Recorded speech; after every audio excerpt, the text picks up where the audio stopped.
Patrick, do you have an app that turns your heater on and off? Just a smart plug. Oh, okay. Because it's not specific so to cut off you turn off the outlet. Yeah. I have a heater that's just set to on, and then because the moment you open the door to my office, it's like whoosh, like everything all the hotboxing I was doing is gone. That's what hotboxing is. I spent so much time. That's I don't smoke weed. So like that's my version of hotboxing, which is like I try and trap actual heat into my cold office, and then if I have to pee, it's like, well, goodbye heat, goodbye heat, you're gone. I did so much work this off season, Rob, this winter to try and like, you know what? Maybe I just need to do. This was like my version of like going down a rabbit hole. Was like, there are spots in this house that if I just find different ways of blocking different elements of the cold, this downstairs does not have to be as cold as it is. Like, we can fight this. Like, we have the technology, the resources, but, you know, all these different things to shove into our fireplace to, like, cover up more of, like, the cold that could come through there. Like, rebought things for all the doors, stuff for different outlets. Still cold as shit, so they still. I feel like. So, is the patio door not the big weak point anymore? Everything that I thought was the weak point, I addressed. No longer can feel any cold air coming through. And the result is still just an extremely cold down. It's just the nature of the house. It's just like, I'm sure that in the aggregate, I'm probably saving money on heating costs. Like, it's not nothing, but I would eat the heating costs if I could just be warmer. So, okay. So there is a whole, the way my apartment is laid out, right, is that the windows are all toward, let's call that the back of the apartment, and then where the door is the front. Even though obviously it feels like this is the front because it looks out into the world, etc. But the windows are all at the back, and then so are the only air like HVAC units. So that's all the heat and all the cool. And it pushes from that unit like right behind me, and there's a matching one upstairs. But you can see the problem is it's pushing into a room that is like 40 feet from the other, like from the front of the apartment. So there's like a linear temperature gradient as you like walk like back and forth through the apartment. That's what it's like. So, the like master bed, you know, like the bedroom my wife and I are in is. I mean, that's where the heat is. It's almost as though, like, I know the heater is in a different part of the house, but it might as well be in our room because as you heat the house to compensate for the heat dissipation, you are literally just turning our bedroom into a sauna. And it's just the weird. You know, I've tried everything where like one of the tips was to close different, like, you know, vents in your house because you can then like concentrate the heat going to the places where you want it. Did all that. I've done the things. I need a new house. So this is the result. Well, this is the thing. It's like it's starting to become a minor obsession with me. Where like, I mean, for instance, like the way it works is like literally you set foot outside our bedroom. The temperature just drops like 15 degrees. So it's cold. It's morning. You're getting up early. You need to shower. You step foot outside the bedroom. Oh God, I want to die. You go around the corner into the bathroom, which is the coldest because it's not even on like the air passageway where there's a ceiling fan in the foyer. No. The bathroom's just a dead end, like off to the side with cold tile everywhere. So you just step in there and you're just like huddling and shivering in the cold. And I can't get out of my head this. So a thing they do a lot on Grand Designs. All the new builds do this. The new builds. You put in that underfloor heating. Yeah. Now, so I had a friend who there was a pipe burst in their wall, and the spot in their house that had this issue. It was just like cold no matter what they did. They have like a really nice house. So it's like, damn, even these ones that aesthetically look like we're doing well here. Those people too deal with cold feeties on occasion, depending on the room. Anyway, so they have a pipe that bursts. And the insurance money payout was to do what they already had. Well, it was like, well, what if we could do a little more by putting in a little bit of our own money? And so that's what they did, was they did the underfloor heating, which is especially crucial if you're going to keep like wood or laminate, like the fake wood sort of thing, because that stuff just like, unlike carpet, is just like the heat just bye-bye, like bounces off and goes away. And when I went over there and experienced it, it was incredible. I know that it's not cheap, but it is a remarkable thing to have. So I've seen arguments, a fireplace for your feet. I've seen arguments that it's actually pretty efficient because it's just circulating water from your heater back and forth through. So stuff you were already heating anyway, to like level out, like heating across your house.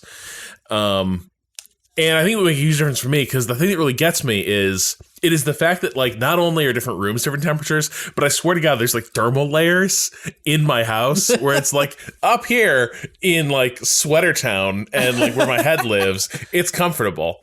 Down like by my ankles and calves, it is just like the coldest. Like I feel like I have like my legs are living the lives of like a tired, cold babushka in like 1900s Russia, where I'm just like, oh, the winter is long, it is hard. But unfortunately, I was running this up the flagpole the other day. I was like, hey, what if, because we were thinking about like, wow, our credit card situation kind of got out of hand in the last like couple of years with all those unforeseen expenses. Maybe we should consolidate that shit.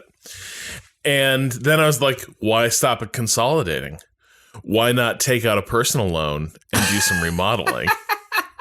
Well, that's part of why you buy a place, is so you can use your equity to get cheap cash to do things like make your feet warm. Now, Cado, this might sound like a really bad idea, but there's a key thing you both need to know about our place. In that foyer, there's like a little loft library area where I've got bookshelves, but it's just a tiny little like walkway that leads to the upstairs fire escape. A lot of people have enclosed half of that and created a new room, basically, in their units. And like we've run the math on it. Like if that becomes like an actual room, the value of the place goes up, and like suddenly the amount we've paid on it versus what it's worth starts to like look really good, and we will get out from under some certain things, gives them more equity. It's not a bad idea. Plus it would allow me, and Cado, this is relevant to you. Yeah. Oh God, here we go. I would no longer be using this room as like my primary studio. I would be in a windowless. Yeah. I would be in a windowless, artificially lit, isolated part of the house. Yeah. Now that's a studio, baby. But so we're thinking about doing this. But as we're doing that, I was like, if we're setting the floor upstairs. What if we ran some? What if we ran some underfloor heating, just like across the house, and then two underfloor heating, not too much, just a little treat. And then two, what if we ran like some like Cat 5 and maybe even some not Cat 6, cable. Not Cat 6. Oh, Cat 6 is the new... Yeah. But this is what Vinny did when he bought his house. And like a house they inherited from their family, yada, yada. They had to gut it and basically start from scratch on the interior. And that was one of the big things he did, was to run cables everywhere. Yes, although on an X-Lander pod, he also mentioned that he intended to do that. And then his contractors were like, oh, really? Yeah, his contractors were like, if you want this to cost 4 times as much as you build out, sure. But you really you really want to do this? And it sounds like Vinny said no. But I was like, RIP to Vinny's house, but I'm different. But it turns out immediately, MK was like, you're not different. This is the worst idea ever. Because the way the floor supports work here, to do any of what I'm describing, they would have to drill through. They have to cut little holes for all those lines and all that underfloor heating through a series of beams that are bracing both the floors. So it's like, instead of it's not running like parallel with the long side of the apartment, it's like crosswise all the way through. So to do any of that, we'd have to pull everything up and then cut little holes through every single beam holding up our floor. Yeah, so the dream is dead. This is why people do it when they have a disaster like a flood and go, well, we're ripping it up anyway. Right. Let's put something nice under there. Yeah, I mean, maybe I could fake a disaster. Wow. Okay, Cado, we're gonna need to cut that part. We're gonna have to mute the mild We've fraud. been in the podcast for like 10 minutes. Like, Rob, you gotta understand, like, when I admitted to my Costco fraud, we're 15, 20 years out from those crimes being committed. But I'm in the planning phase. You can't say it was premeditated, damn it. I am going to just lightly damage this apartment for insurance money. I appear to have left the sink on. I'm going to lay down for a while. Gee, the floor got soaked. Good thing all my electronics were on the kitchen table for reasons. Oh, you were installing a new hard drive into your PC, Rob. You needed to Can't do that without the Xbox and AV receiver to help hold it up. Oh.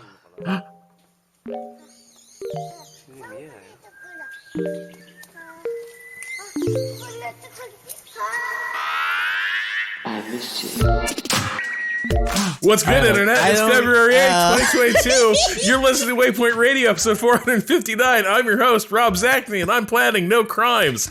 I'm joined by Patrick Klepek. Our neighbors went through multiple major incidents at their house. They've been in that house for decades, and they were explaining how on the last one, where somehow I think someone in their family was smoking and I don't know, but somehow something got lit on fire in a trash basket. Well, hold on. Okay. Because tons of people used to just die from smoking in bed, right? Like that used to be like just a Nobody dies in this situation, but because they've been in the house for decades, they've had at different points major weather or whatever incidents that you get homeowners insurance, but you're really not supposed to pull that lever unless it's a major incident. You can pull it for minor incidents, but it's really a big thing has happened, sort of situation. And they had multiple ones happen to the point that you can get dropped by your homeowner's insurance through, in theory, no fault of your own. Ugh. Just incidents occur over time, but then you become, they do the math, and it's well, the reason that we sell you insurance is so that we don't have to do anything. We just want to collect the check. We're basically a landlord for the theory that you might have something bad happen to you. And they were at the point where they were being told, I don't even know if we're going to recognize this final enaction of the policy, but they managed to argue it getting where it was categorized, right? So if it had fallen in a similar categorization to a previous incident, it was not going to happen. But they managed to get categorized under a different incident, and so they were able to get the money to renovate the room that had gotten smoked out and a bunch of other issues as a result. But sounded like a scam is what was my takeaway. It's some accident happens and you're supposed to be able to fix things. And got to make sure that you go to the Supreme Court of Insurance and well, this is one of those things where there are so many commercials. There's this entire genre of homeowners insurance, right? Commercials where they show people's houses just getting totally fucked up. This year, Geico keeps running one of their little lizards oh man, look at this water leak. Oh, that could happen in your place, but we cover it with this. And upstairs, kids are flooding the place out in a kiddie pool. It's insurance ain't covering that, bro. The minute the adjuster's so you just let your kids fuck up your house in a kiddie pool, it's donezo. That's it. If unless you can plausibly stage the scene so it looks like a pipe burst, that's just not insurance will find ways to not pay out. The really brutal awakening was when my parents' flood insurance tripped down when they had a major flood. When that stuff activates, it nullifies your other insurance policy. Like federal flood insurance is like, yep, your community flooded in natural disaster. Here's money to like rebuild the structure. But then you got to go through them as opposed to the home insurance that you. Yeah, the home insurance paying for. Right. And the thing is, the flood insurance basically insures the structure. So like home insurance, like flood insurance will be like, yeah, your foundation was like cracked and burst by the water pressure. Your house had to be like gutted up to almost the eaves of the roof because like you had, sewage overflow filling it up. So like you can't just like paint over that. It's now toxic. But in all of that, like the thing they're not going to pay for is like, well, what about the stuff that's in my home? Flood insurance doesn't care about that, but homeowners insurance is like, hey, it was a flood. We don't deal with that. And so like you're screwed no matter what. It was like kind of a brutal thing to realize like, oh, like, so, 30 years of paying like insurance on this place just sort of up in smoke. So like that's kind of like we're all sort of forced into getting insurance, but like I just go into it with all the firm expectation that at the moment like you actually need it, it will disappear like smoke on the water. Yeah, well, it's why like out here in the Midwest when we get like these big thunderstorms and like out in the suburbs, people are like rooting for their houses to get fucked up because that is the that's the way to like cash in and out of insurance. Like if a big storm comes through, that is like credible, undeniable, like you're gonna get that check. If a tree like falls and like there's this tree in our backyard. It's not my tree, it's my neighbor's tree. They don't really maintain their stuff back there that well. And normally that'd be like, that's worrisome, annoying. There is this big ass tree that if it was just to fall, we like our big deck, but they're like, in a different world, I'd structure it differently so we can enjoy different parts of the downstairs better. I'm not going to rip up that deck to do it. But if a storm came along, a little big tree was just to all over and just fuck up that deck just a tiny bit, because then if you did it a tiny bit, well, you can't just tiny fix the deck. We're gonna have to really fix that deck. And so, realistically, though, I really need a storm to fuck up my roof in the next couple of years, because I'm coming up on 30 years on that roof, which means I need to. Oh no! Yeah. So you got to sell that place. It's like a 10 grand investment. My like the lake house that my parents own in Wisconsin. She replaced that like, I don't know, 5-6 years ago. Like so you're moving to the lake house. Well, at the conclusion, she goes, well, the next one's not my problem. So good luck in 25 years replacing the roof. I was like, wow, thanks, Mom. She's like, if I'm here, I won't really be here. So, that's still going to be your issue. And I'm like, oh, wow. What a nice way to put it. Thanks for the gift, Mom. So I guess we should talk about some video games. Speaking of things getting fucked up or gutted or whatever. Hold on. The milk delivery's here.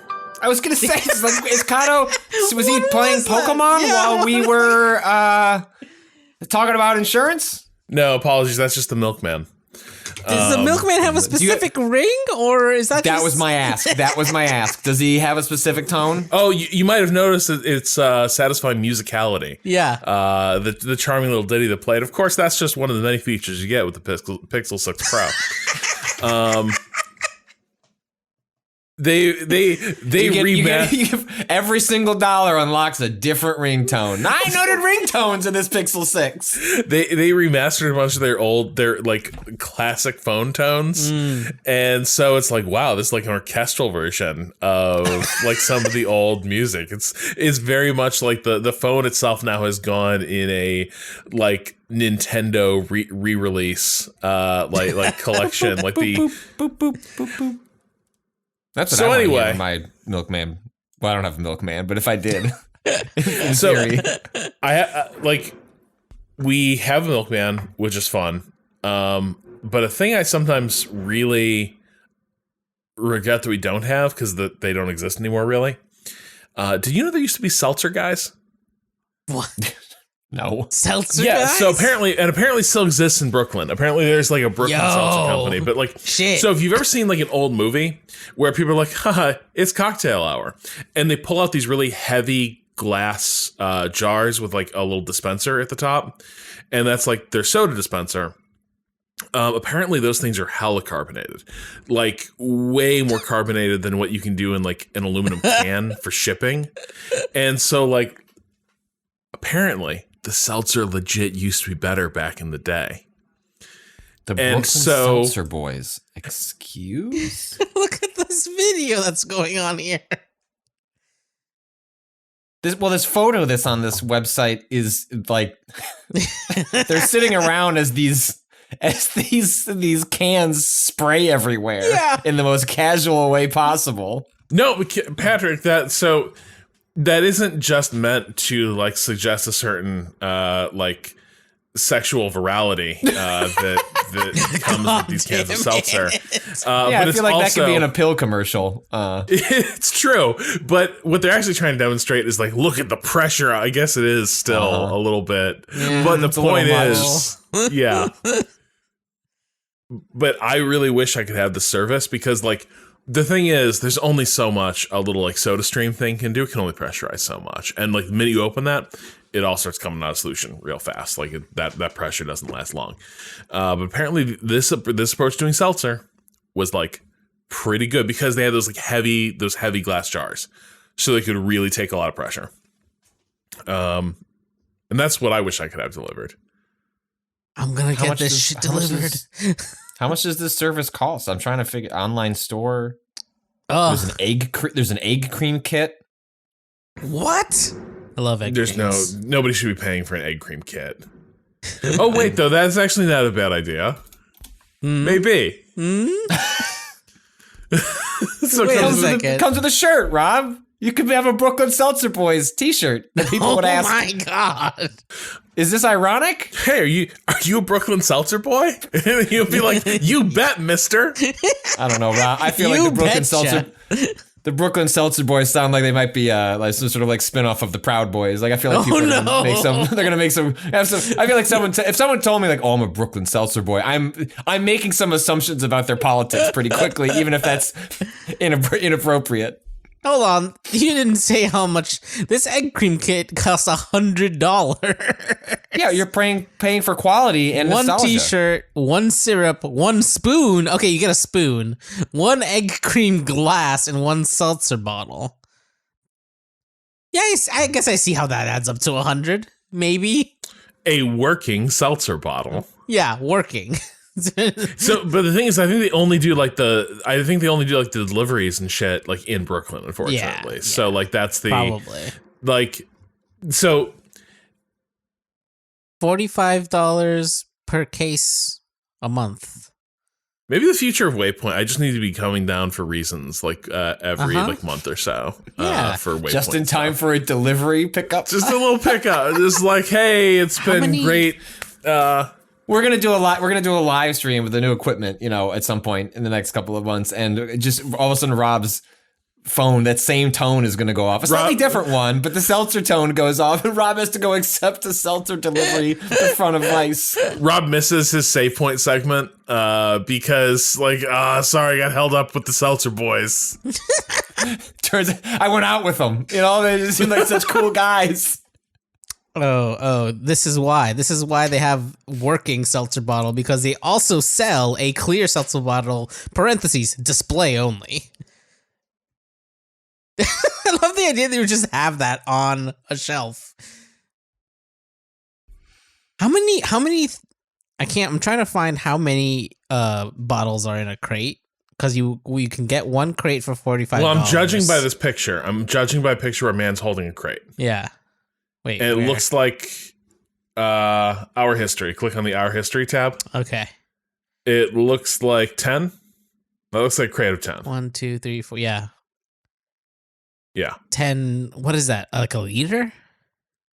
I don't know, because remember the glass is really thick. So I don't know what it is. What is bite? Bite is the effect of those bubbles in the back of your throat that usually hurts when you swallow it. Good seltzer should hurt. What? In this house, we believe. Your throat should be in pain, and you'll like it. I love seltzer. I Oh, here I got an answer for you. Yeah. What is the cost? Cost ranges from $40 to $100 per case. So it seems like you can negotiate how much based on but at the minimum you're looking at $40. How often can I get seltzer delivered? We'll deliver seltzer to you as often as you need it. That's the Rob Zacny way, frankly. we prefer you use a case of 10 bottles within 2 to 3 weeks at most. Our minimum order is 1 case per month. So you're looking at least $40. And then you're really committing to just seltzering the shit out of your life. Yes. Yeah. Yes. Like you are. Yes. You are inventing reasons to seltzer. And getting stressed out. Oh, hey, baby. Reasons. Wouldn't you love that juice to be sparkling? Suddenly, Rob realizing the case is coming in 4 days, just like trying to seltzer every drink that goes into his body. Hey, why have a glass of milk and cookies when you can have an egg cream? Oh my god. This seltzer technology. This bottle can hold its pressure for months, if not a year. But then why do I gotta use it up so fast? Why? Don't tell me you can hold its pressure for up to a year and then be like, but you better use it within a month. We want those bottles back. Hey, everybody's got margins, Rob. That's true. They need that churn. So it's 110 for just one time. One-time delivery. Yeah. 110 per case, $100 deposit, monthly service, $40 per case, plus $90 activation fee, But think. plus $5 fee for difficult deliveries, parking, stairs, etc. Minimum order, 1 case per month. Each case holds 10 bottles, 26 ounces per bottle. Unfortunately, we do not allow our customers to keep seltzer bottles. They must be returned as they are no longer manufactured. For bottles not returned, there will be a $50 charge. Ooh. Rob telling the delivery person, I'm going to keep one of these. Here's the $50. Yeah. No, but this is the thing, right? Is like they don't manufacture these anymore. These used to be really common. These guys bought out inventory, I think, like across the area. And so, Amazing. like, as seltzer companies were going under, they just started like stockpiling this stuff because the bottles are not replaceable. Now they should be. This is the weird thing, right? Think how huge seltzer is right now. Like, are you seriously telling me that if like local seltzer like companies existed again, people would not be like, fuck yeah, like give me that? I mean, I'm strongly considering this. I have to do some math. Yeah. I don't know if I buy $45 per month of seltzer. Well, you're buying the bite, Cado. But you're buying the bite. Sure. I'm just saying, I wonder how much of an doesn't uptick bite. this is going to be in my monthly seltzer. No, but you could do the usage. one-time delivery and then just see how long it lasts, right? Right. I feel like that's true probably the too. way to do it is to just you kind of got to eat it on the first delivery that you're paying. Well, I'm just trying to find a like comparison for my current consumption, whether or not I'm spending that much already. Because I might be. I get like a case of LaCroix a week. But this time you'd be living large. You know what you're spending on LaCroix. For me, it's Wegmans. Like I like have like cases of like Wegmans like flavored seltzer. But like I would trade it all for a bite? beautiful antique glass jar full of bitey seltzer. So I think It's gonna hurt you. again, this is what they took from you. Wow, Rob out here standing for the old ways. Culture used to be so much better. We used to be Cocktail a hours nation. with seltzer bottles. People could drink cocktails at 11 a.m. like human beings, not like these animals.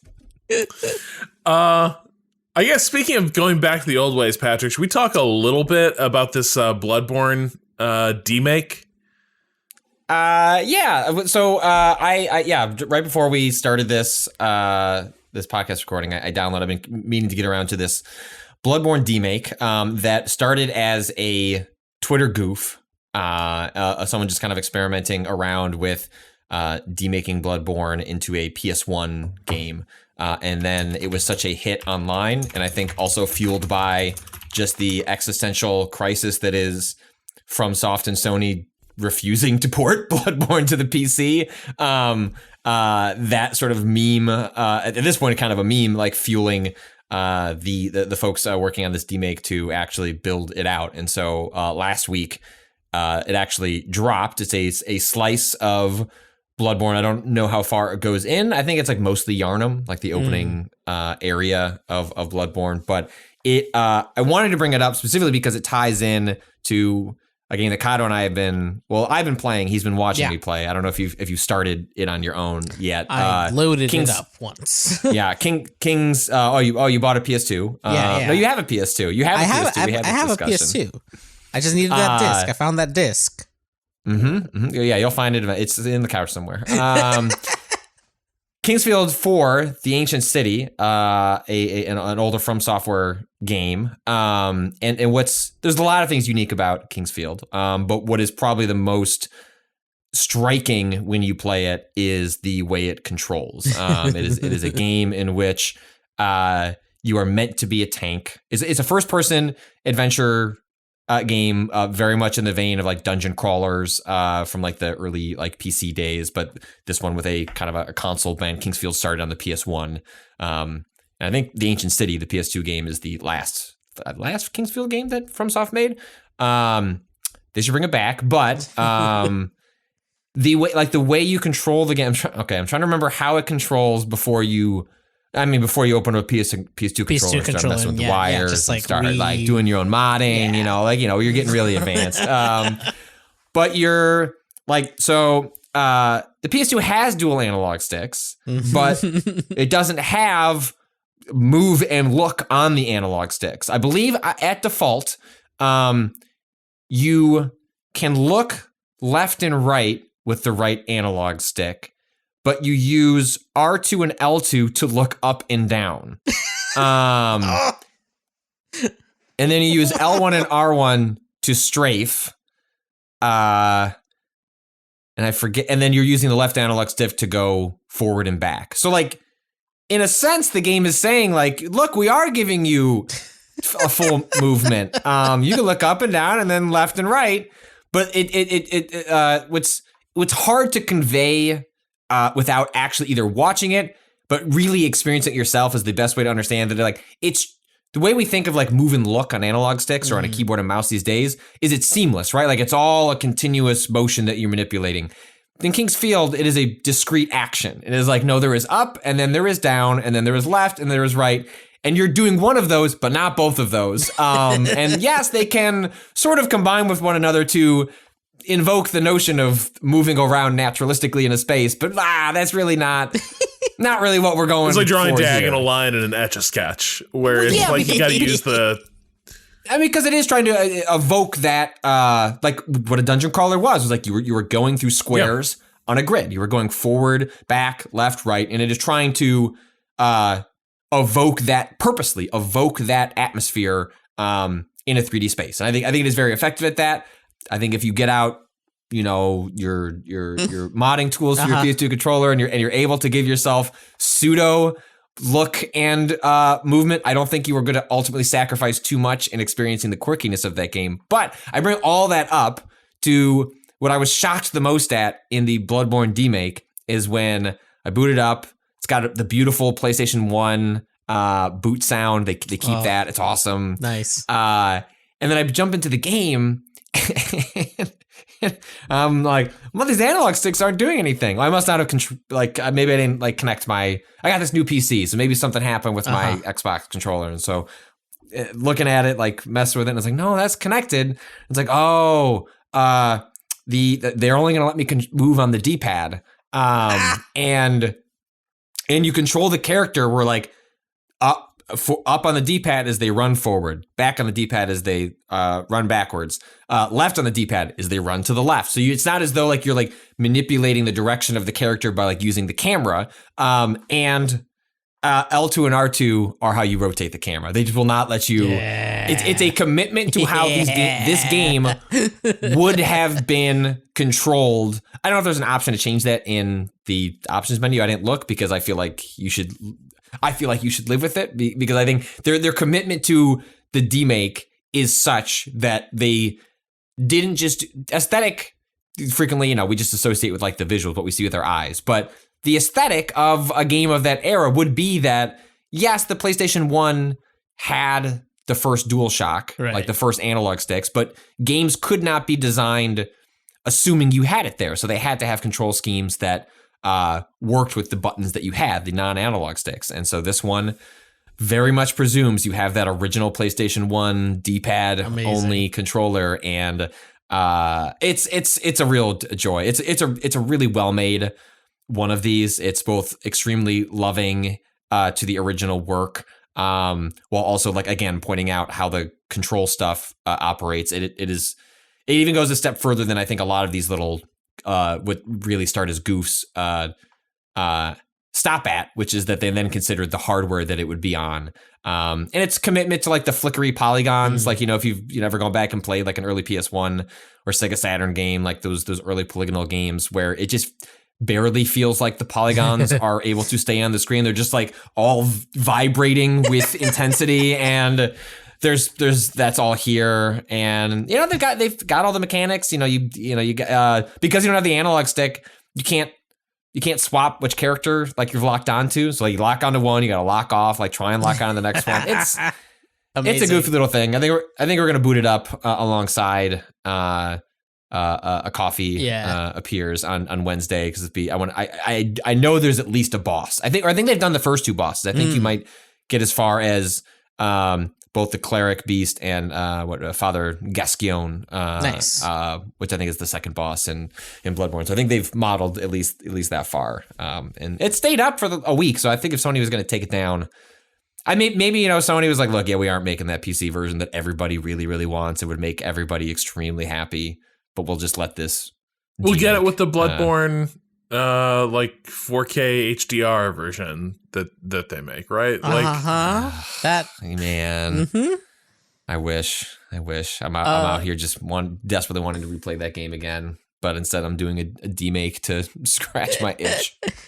So, do you know if, in theory, it could they've made it so that it could have run like on a PSX as far as like graphics and stuff goes, or is it like using aesthetically? I don't. There are like different like I think that would require more compromises. Sure. That was my guess, but I guess I'm sure if I Googled this, Bloodborne Demake run on PS1. Run on PS1? No, it was made in UE4. Oh, that's very funny. I've seen like videos of it though, and like it looks like spot on. The text is maybe too clean. I feel like it needs to have more pixels visible. Yeah, I can see that. I can.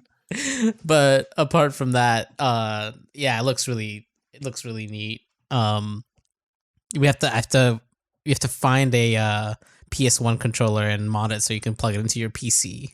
This is my take. Go. Yeah. I'm sure did one of those come with that PlayStation 1 Classic? Were those I have one in my garage. Were those USBs? Oh, you should be playing Kingsfield with that thing.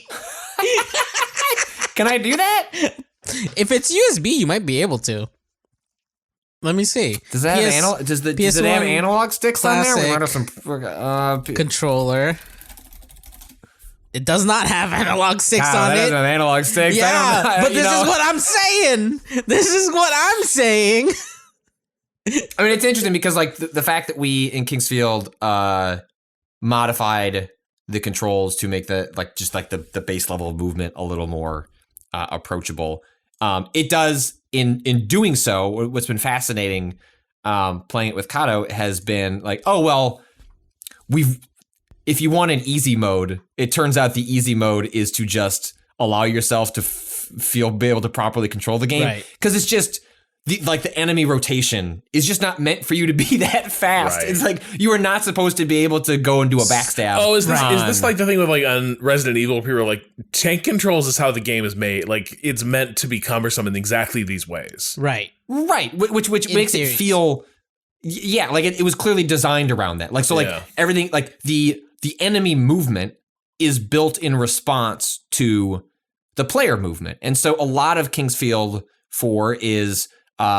You're trying to circle around an enemy, and like one of the big things is that you can never tell what like the depth of your attack is. Like it's just impossible to know, is my attack going to connect? It's and always deliberate because like 2 feet closer than you think. Yes, yeah, it is every time. It is like I should have been closer. It really wants you to be right up on the enemy in order to do anything. And there's no shield. I mean, you have a shield you can equip, but all it does is impact your stats. You can't. I am not as powerful as a skeleton, which is the skeletons are allowed to raise their shields, but I, a meager adventurer, am not.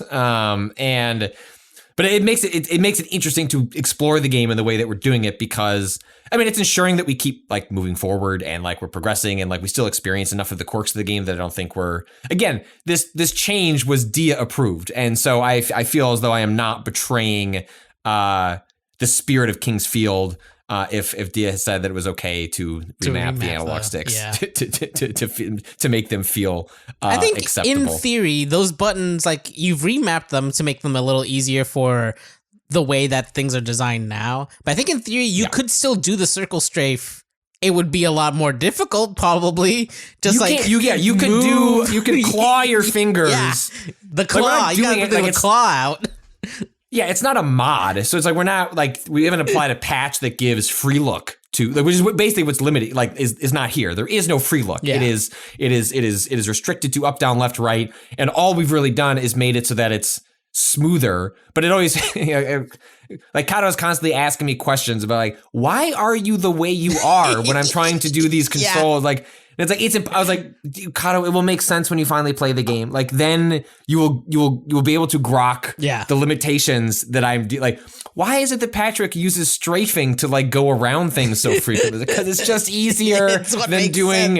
Yeah, that's the other thing. That's the real limit. I feel like is the turn speed. Is like real. It's so much slower than like all the other directions. You walk faster than you can turn in place.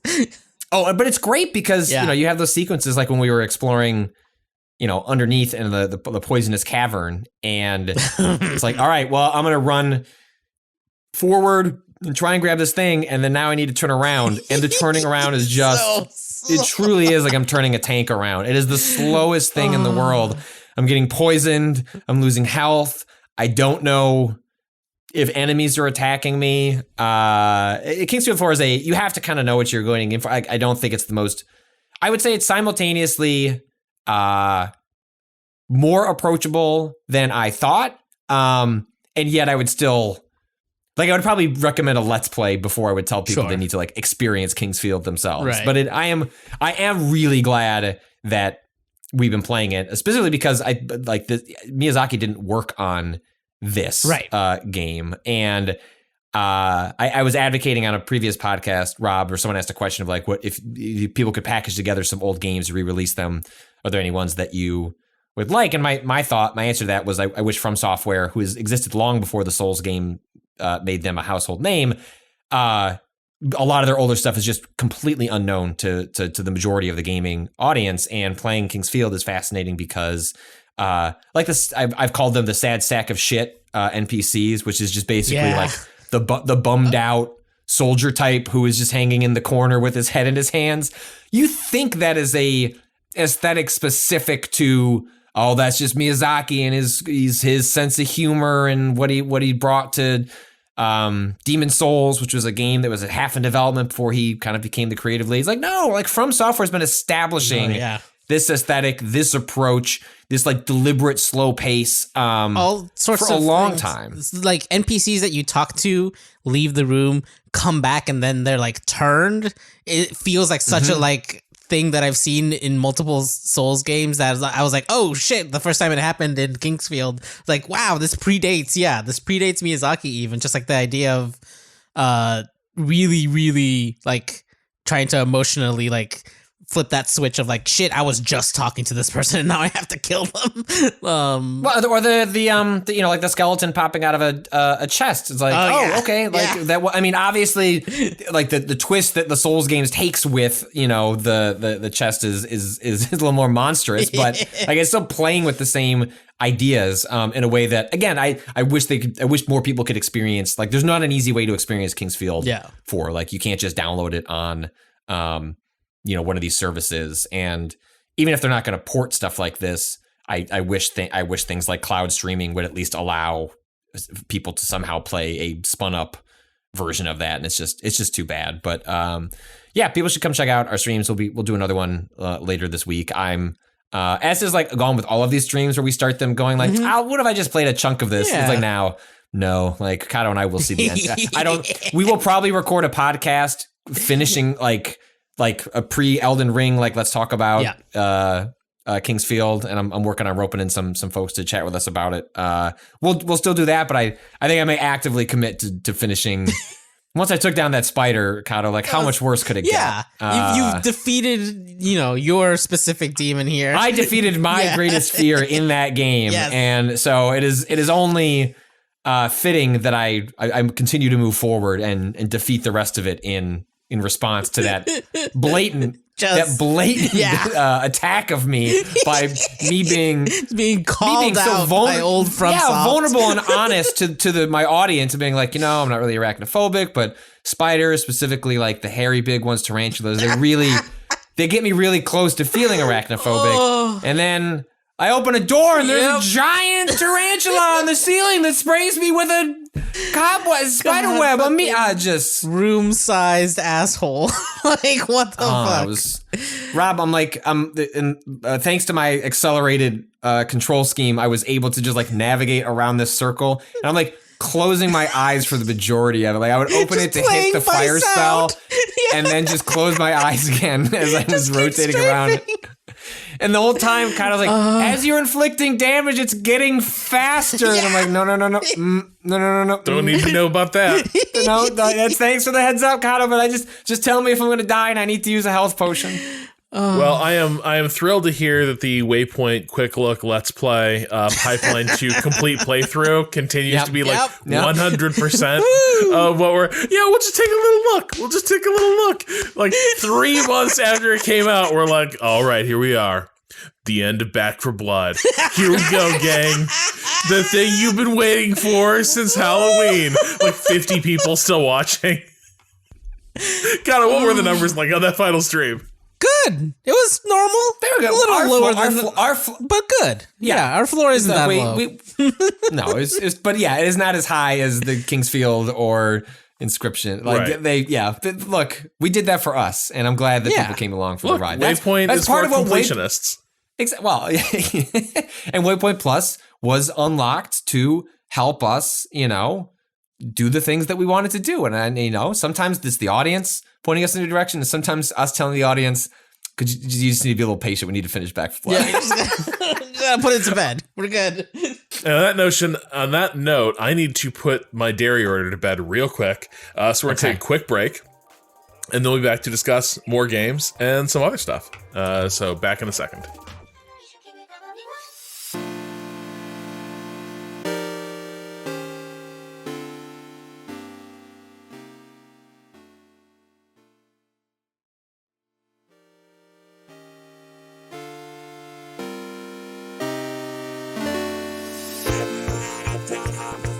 And we're back. So I guess we finished Back for Blood. Hey! We did. Final thoughts on Back for Blood. I kind of wish the last 30 minutes was more like the rest of the game. Yeah. Which I guess teasing that out is that game was frequently at its best when it was more of a 4-player cinematic spectacle game. Like I think specifically of the prison sequence towards the end there was one of the coolest bits like I've seen in a zombie, like it was just so, like, to set it up for people, Back for Blood, 4-player co-op, Left 4 Dead, shooter we've been playing over on Twitch for a couple of months now. We finally finished the campaign.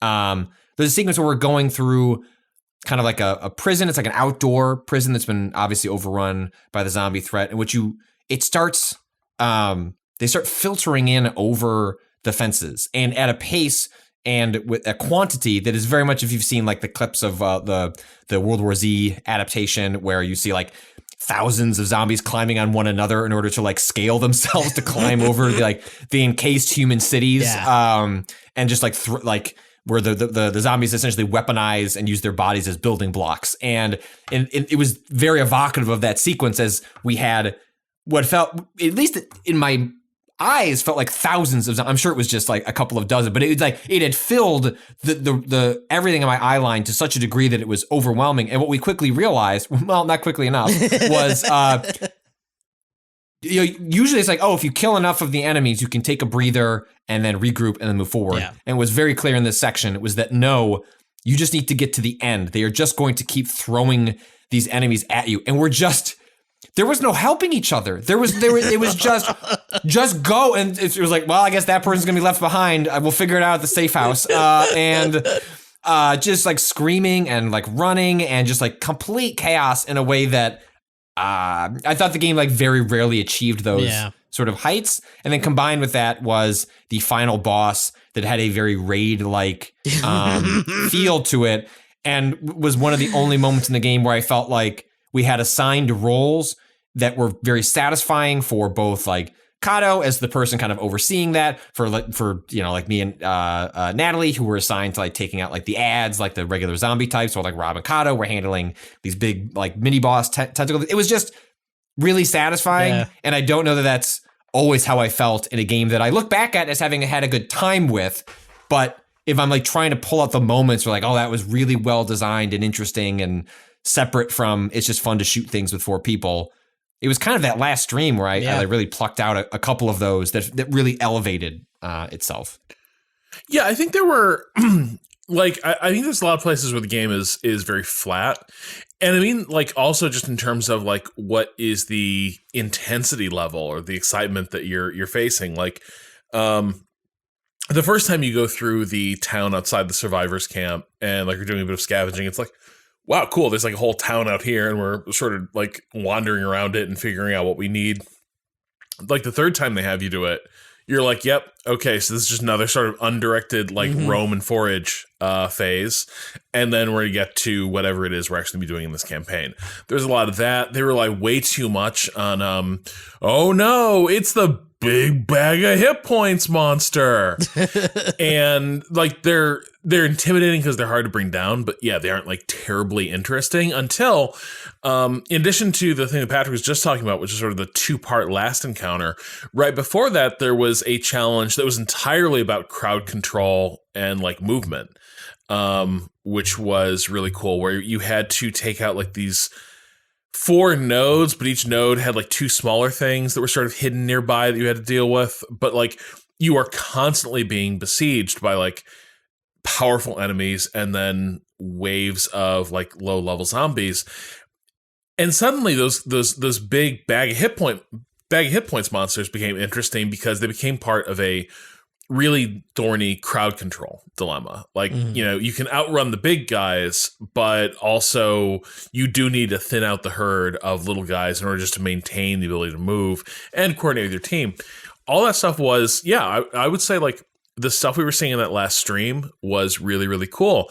It also makes me think back to like those opening levels and what a terrible foot the game gets itself off on, which is like really boring, like point A to point B across really nondescript locations without any like real memorable, without any sort of memorable encounter or friction that you have to deal with. Now, you know, it sort of seems like they've also taken a very coarse-grained approach to, if you want to have a more intense experience or one that requires a bit more coordination, you can turn on friendly fire.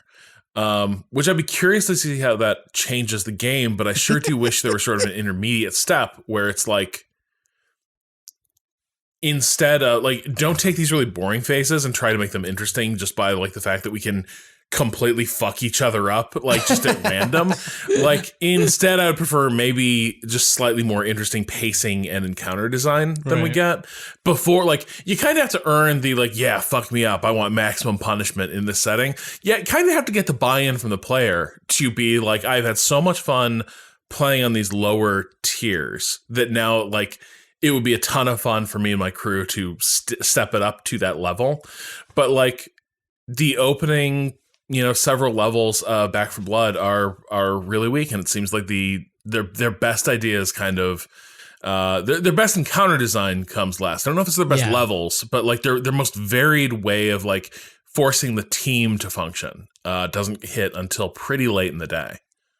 Yeah, the there like aren't that many kind of, I mean, you know, they all have these finales, which are kind of the places where they put their like bigger set pieces.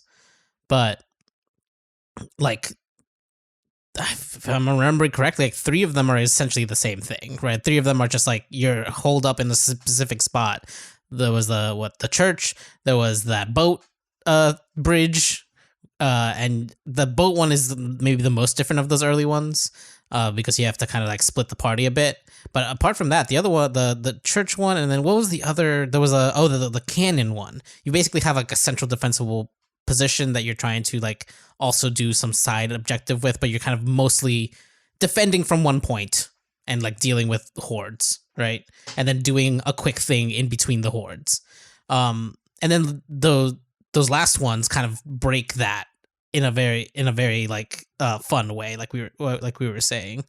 But then there's also like the secondary thing of the card system and feeling like at a certain point we would fail, leave, remake a deck really quick because we got some new unlocks, and then we'd be able to move forward again. Where I think the game would have been better with a skill tree. Right. I 100%. I think it would have far preferred to have even just the ability to change cards in between once you hit a safe room, you can change cards in the safe room or whatever, right? The thing is like it was like make this deck, and then you get as far as that deck will take you, and then you have to upgrade it. You have to get better cards in there, otherwise you're not going to make any forward progress. When all the card variation happens in a negative connotation, right? It's always like as you progress through the game, you're getting these corruption cards that like these special enemies are now armored, or they like you can't free your or there's fog, right? And so I understand that like it's adding variance and a variety to the levels that maybe you've played before, because it's supposed to be a game that you're not going to play once, you're going to play a bunch of times. But I'm with you. I wish there had been more instances other than once every couple of hours someone goes, I found a free card, where like you find a file folder and you get like some bonus vitality. Which I feel or like something stopped like that. halfway through the game. I feel like we stopped seeing those. Yeah, almost. I stopped finding those. Yeah. And I just wish I wish there were more instances where you would organically discover reasons to modify your deck, or would change how the dynamic of the like the 4 players were, because towards the end we had that really cool card bonus where when someone went down, everyone else would get healed, and I think everyone at a different point went, "What's that weird charm sound that I'm hearing?" That was one of my cards as Doc that I put in there. And that was cool, and I wish there were more moments like that. What if we were picking up stuff like that were doing different trade-offs, right? Like, hey, some of it feels like that what you were saying just now about it be not feeling organic. It felt like there was a stop there, and it's like, well, I guess since we lost the run, might as well fuck around with the cards again. Not, I have, because you don't do any of the like picking up of new cards and unlocking of new cards during runs at all. There's not this sense of like, oh, I got this thing, I want to put it in, for example. Mm-hmm. That could have been like a more like engaging way to be like, oh, this thing just dropped, I just unlocked this new card that I think would fix XYZ situation that we ran into. Let me go, like, let's, now that we've ended the run. What if like you had the opportunity to hey, do you want to add a card to your deck? Right. Well, you're gonna have to like take 3 off, right? Like somehow some sort of like cost reward system that like allowed you to like be modifying, because these chapters or acts, they're long, right? Like, so if you're not dying, the way the game works for people who haven't played it is, you've got like acts 1, 2, 3, and 4, and then there are like chapters in between, and you have continues layered on top of that, where if your whole team wipes, you can wipe twice, I think, before the game is going to kick you out, and you have to like start from the chapter you were most recently at, and that gives you an opportunity to go back and mess with your cards. But there's sort of like a perverse incentive, and like the game is, I think, assuming, well, you're going to go on really long runs and then come back, play the game again, and have all sorts of new cards to play with. Yeah. Whereas for us, I mean, the game's not short, right? Like, we probably played this game 10 to 15 hours all told. Yeah. And what we wanted was like, I feel like this is where the long-term design of the game really undercuts the short-term playability of the game, in which the game is assuming you're going to be investing 40, 50, 60 hours. And we said, what about 10 to 15? Seems like this would have been satisfying all on its own. And thus it doesn't have those sort of like built-in card variations because it's expecting you're going to experience similar versions of that over the long term. Yeah, I also, Patrick, you made the point that like it should have been a skill tree. And I do kind of like something that it feels like I would say this is Rich coming on a Waypoint podcast, but it's not the cards are inherently fun, right? It's not like, because this is arriving on a card, this is more fun game now. The only one of us is like that is Cado. Shut the fuck up. No, I said that this was barely even and fucking cards at the most of the Waypoint audience. God damn it. But the thing is, like, so some of what's cool about Deck Builder is this notion of like creating both the possibility and probability of like what you'll have access to at any given moment, but spread across like a run in Back 4 Blood, the feedback loop is too spread out for you to have a strong sense of like, because I built this deck this way, my character now feels like this. Like, I think I'm the only one that resulted in like a very unique build, right? Like where I had a melee attack. I was the only one that ever had a melee weapon. Yeah. Everyone else ignored that as like as a secondary, in which everyone was always cackling because I would be covered in blood because I started investing in cards that gave me stamina and health bonuses for attacking in melee. So like when we would have instances where like we'd all be running into a room and then we're just like mowing down the zombies coming in the door, I would be like, I've got this. Like, I'll just stand in front of the door and I'm just whipping this axe over and over again, refilling my health bar all the way. And it's like, I sort of stumbled into like a pretty unique approach and build. And even though we all had sort of like class, like, right, like Cado preferred the sniper, Rob preferred whatever shiny gun came his way and they got frustrated when it wasn't as good as the last one. Natalie was the minigun girl. We like sort of found some of that stuff, but I feel like the game really limited your ability to like kind of flesh out a build that felt specific to what you were enjoying doing.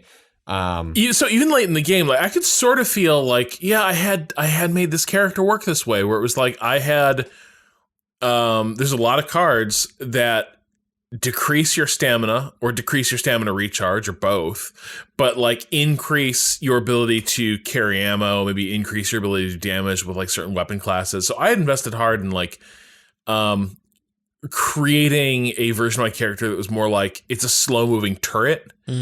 And once he gets set up, he can like really put in work. But the thing is, like, in the context of each time you are about to do a new level and those cards pop up, I didn't have a really strong sense of like, yep, here's how I'm spec'd out right now. Here's what my bonuses are. Here are the behaviors I really want to be leaning into. Here's what I want to be staying away from. It's the cards actually sort of made this stuff fall out of context in some ways rather than placing it in a context. Like, I think I didn't help that, like, Patrick, your build was a really specific, like, I'm going to play differently than a lot of the other characters because you like leaned all in on melee. But the minute you're like, I want to like play with the guns differently, you're still going to be doing a lot of the basic, like, you know, post up, shoot a lot of dudes. Yeah. The game tries to like set up some things where it's like shoot on the run versus not, but like it just doesn't. It still feels like very much like, yep, playing a standard shooter here. Yeah.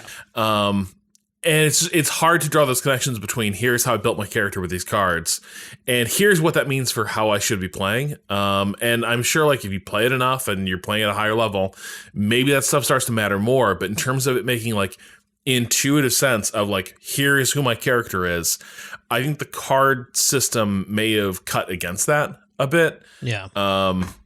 Well, because the characters aren't fundamentally different; they're just skins, right? Like, so it's not as they have like not as though it's a situation. Well, they have starter equipment that's different. Yeah. It's like, hey, when I played as mom the entire time, I was like, she always had a shotgun to start, but I didn't like the shotgun, so I always got rid of it and got a melee weapon instead. Like specific, there thing, is like right, yes. the one specific card that like affects the whole team in some way. I forget what mine is.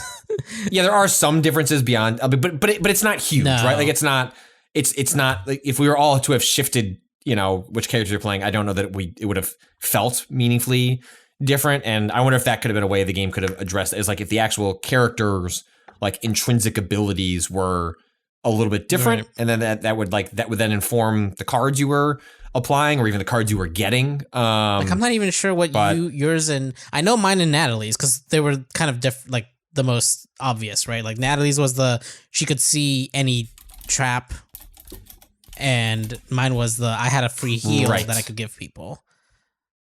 I'm looking up. Rob is laughing. I'm remembering the sheer number of times Natalie was like, "Don't open that jar," and I'd be like, "Boom! Don't open that." Whoops. Hey, there might be a loot back here. There's also a lot of zombies. I need help.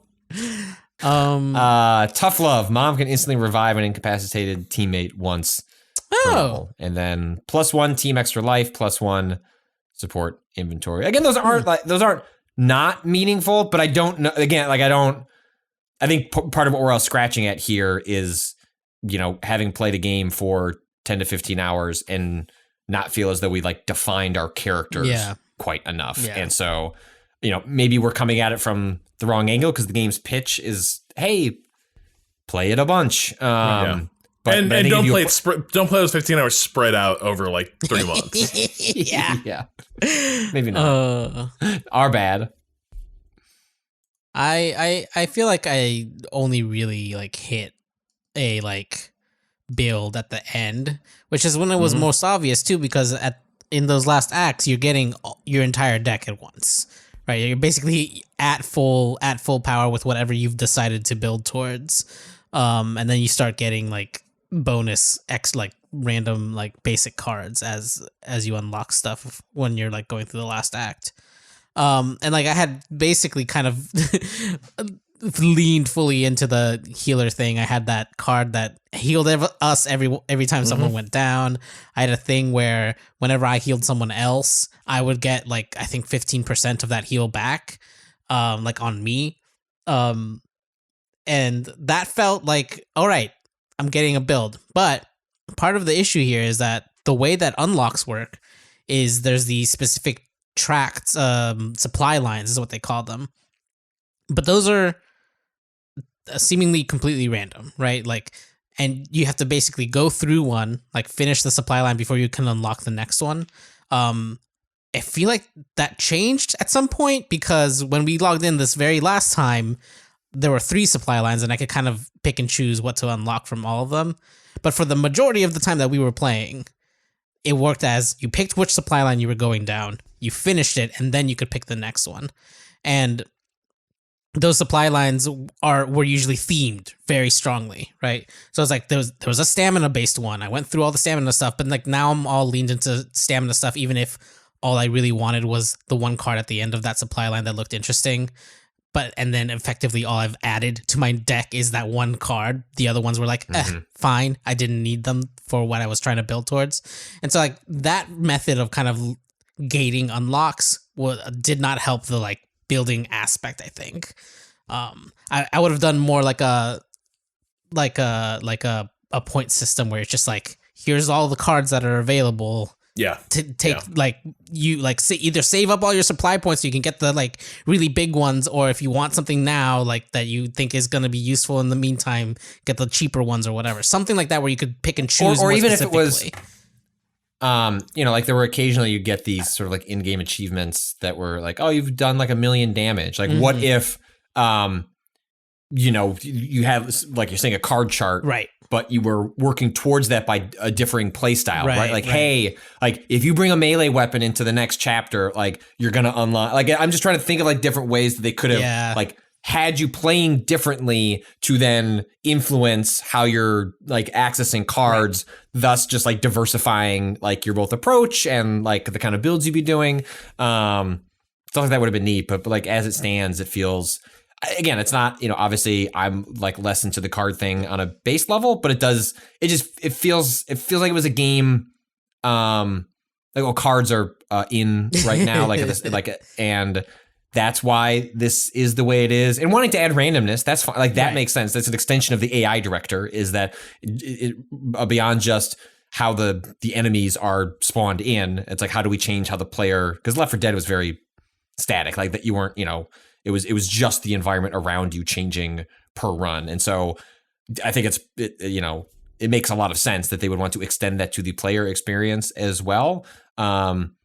I guess it's almost just I wish it was changing more. I just wish like the game was like pulling the rug out from under me more often, and it was only happening just from let's make the enemies harder. I mean, the fire variant was cool. Like that was probably one of the neater cards the game has. Like actually now and it profoundly impacted my class because I could not. Cado, I'm play King's Field. I'm used to getting up and swinging real close, and I couldn't do that anymore. And so, like one of my weapons like was like not nearly as useful when we would get the charred zombies. I think was the pitch, and so stuff like that was neat. I wish there had been more explicit kind of variants like that. It was also like one of the only times I feel like they narrativized the ridden like mutation. Like I remember something had happened in that level where there was a fire and then they started running at us. The incinerator. Natalie, as Patrick makes a reference to Guitar Hero, Through the Fire and Through the Flames, the dragon lance. I forget what Natalie just walks right into the fire. Dragon Force? Dragon Force. I think that's right. And then Rob being like, I can get her. Boom. Well, I thought, in fairness, like, so you think, well, as long as I stay like out of the flames, I'll be fine. Yeah. But it's like the entire little like tunnel is just set foot on it, you die. Yeah. Whether or not you were close to the little like flame graphic, you're just fucked. And so the minute I like stepped in there, it's just like done. But yeah, like I will say though, like things that did work for me. Look, turns out I love kitting out guns no matter what. Like putting on different mag extensions, little sights, little like I am disgustingly. Didn't you attach a sight to a shotgun for a disgustingly long? Were you both? I was too embarrassed to not use the sight. Like I was like, hey, an ACOG, and I was just like, glomp. And I was holding a rifle. I was holding a rifle. Like, I could use that ACOG. I put an ACOG sight on a really low level shotgun. Didn't do a whole lot for the usability of that gun. And I remember you had that weapon you were upset about it for a while. Yeah, but then I found like a couple chapters. The god tier AK-47, and I never looked back. But like the weapon variety was actually not bad. Like I think Patrick, you and I in that last run through the swamp where you're just being overrun by zombies trying to hit the nodes. You and I both were like, "Fuck it, we're taking the machine guns out because we just needed to clear paths." Yes, right. And so, does it take 30 seconds to reload? Yes. Does it have 300 rounds before it needs to reload? Also, yes. And that's what we're here for. That last one was the first time I picked up a shotgun in this game. I was like, oh, hey, these do a lot of damage. Even with the like double damage, it was like surprising to watch one of those big old ogres just like drop as we like laid into it. They gave me a late game Desert Eagle pistol that uses sniper rifle ammo and a sight, and it was the most ridiculous. Like, it's just a sidearm. Yeah, that was more effective than any weapon I'd encountered. Like it was like a sidearm that like hit like a sniper rifle, but shot faster and had better handling characteristics than a sniper rifle. So I was like, I guess I'll use this. Like when we were fighting the last like raid boss, I was just like, I could use this fully equipped like AK-47, but I think I'm just gonna use this pistol and just like blast the shit out of it, because every time I hit, it just chunks down a big old bag of health. So overall, like I had a decent time with it. Like if an expansion comes out this year soon, like we might check it out. I would be game for it. But like, especially as a quintessential, a long-term consequences be damned Game Pass game, right? Like the fact that you could just grab this, play it with some friends, the fact that that's how, it was really no different than how we I mean, yes, I handed all of you codes, but it's more, that's essentially handing everyone a Game Pass. So, you know what I mean? Like it's kind of the same thing. And that game seems to fit that mold. I have not heard a peep about Rainbow Six Extraction since it launched, which seems bad. I fired it up today.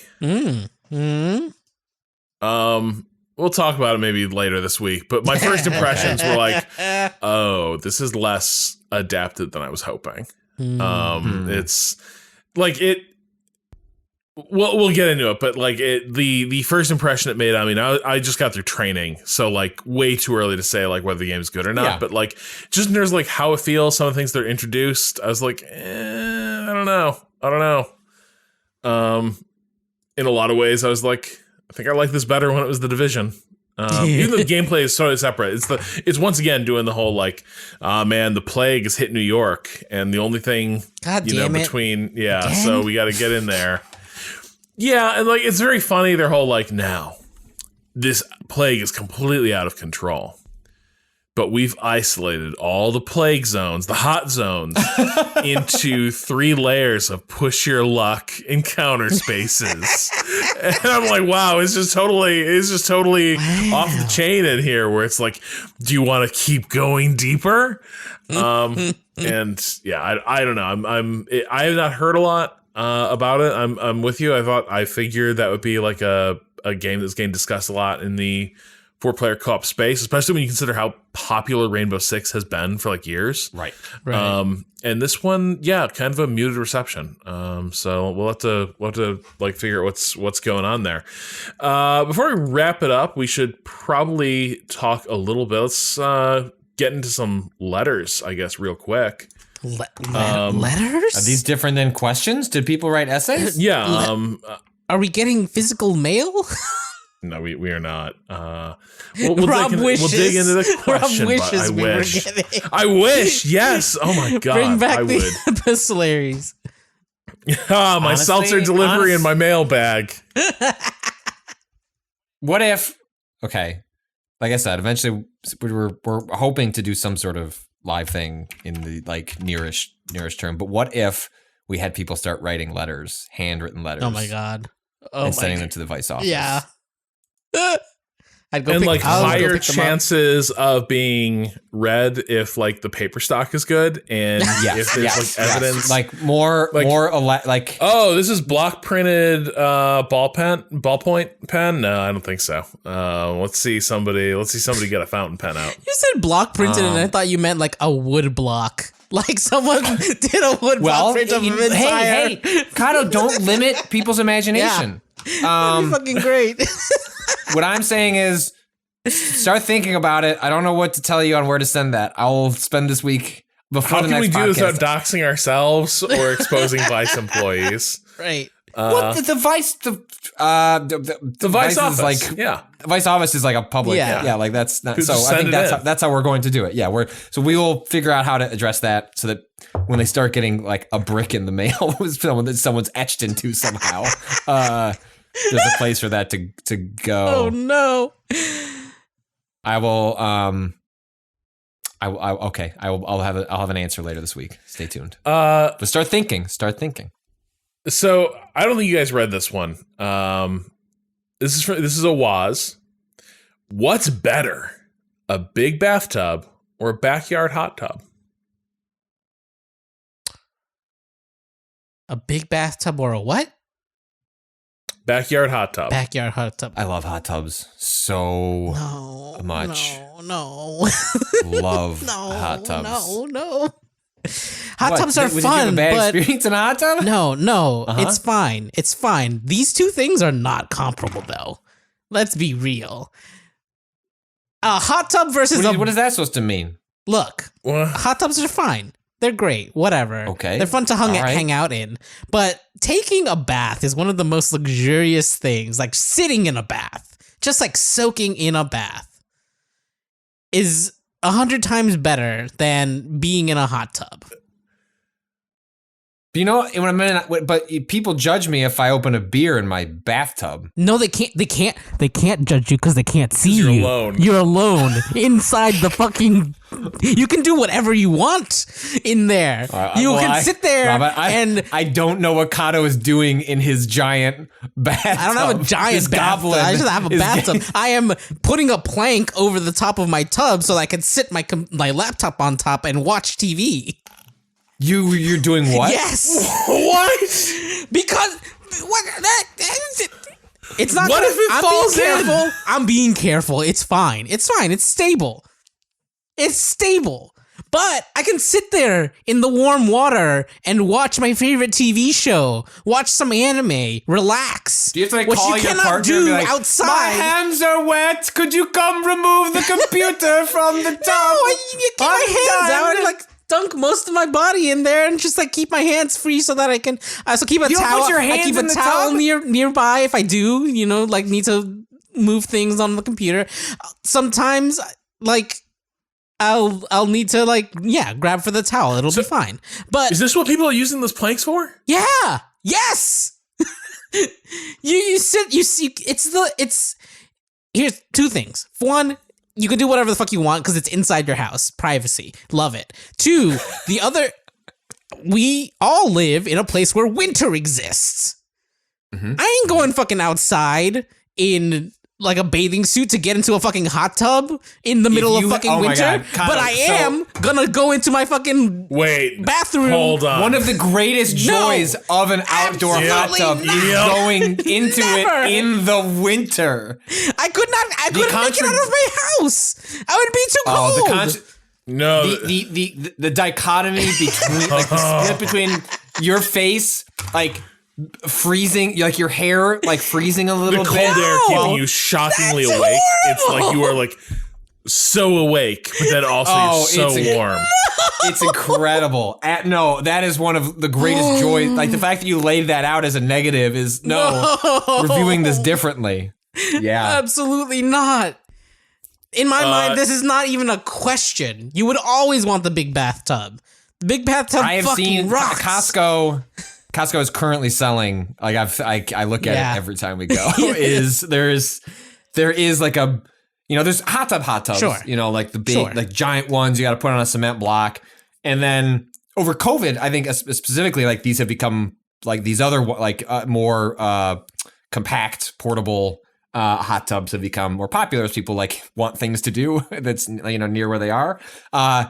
And I have no idea how good the one that Costco has been schlepping out there at the moment, but like they are pushing like this one. It's like I think it's $500, and it's for only like 2 people. It's not a big party tub, but it's like it's an inflatable one. So like you connect it to a plug, it fills up. You put I think it's got a heater attached to it to warm up the water and everything, and it looks delightful. But yeah, I'm a big hot tub person. Like I love the big bathtub too. But just I love a hot tub late at night with a beer. Oh my god! Yeah, a beer that I can be having inside. I need to know something real quick from Cado. Yeah. Where do you stand on the whirlpool bathtub?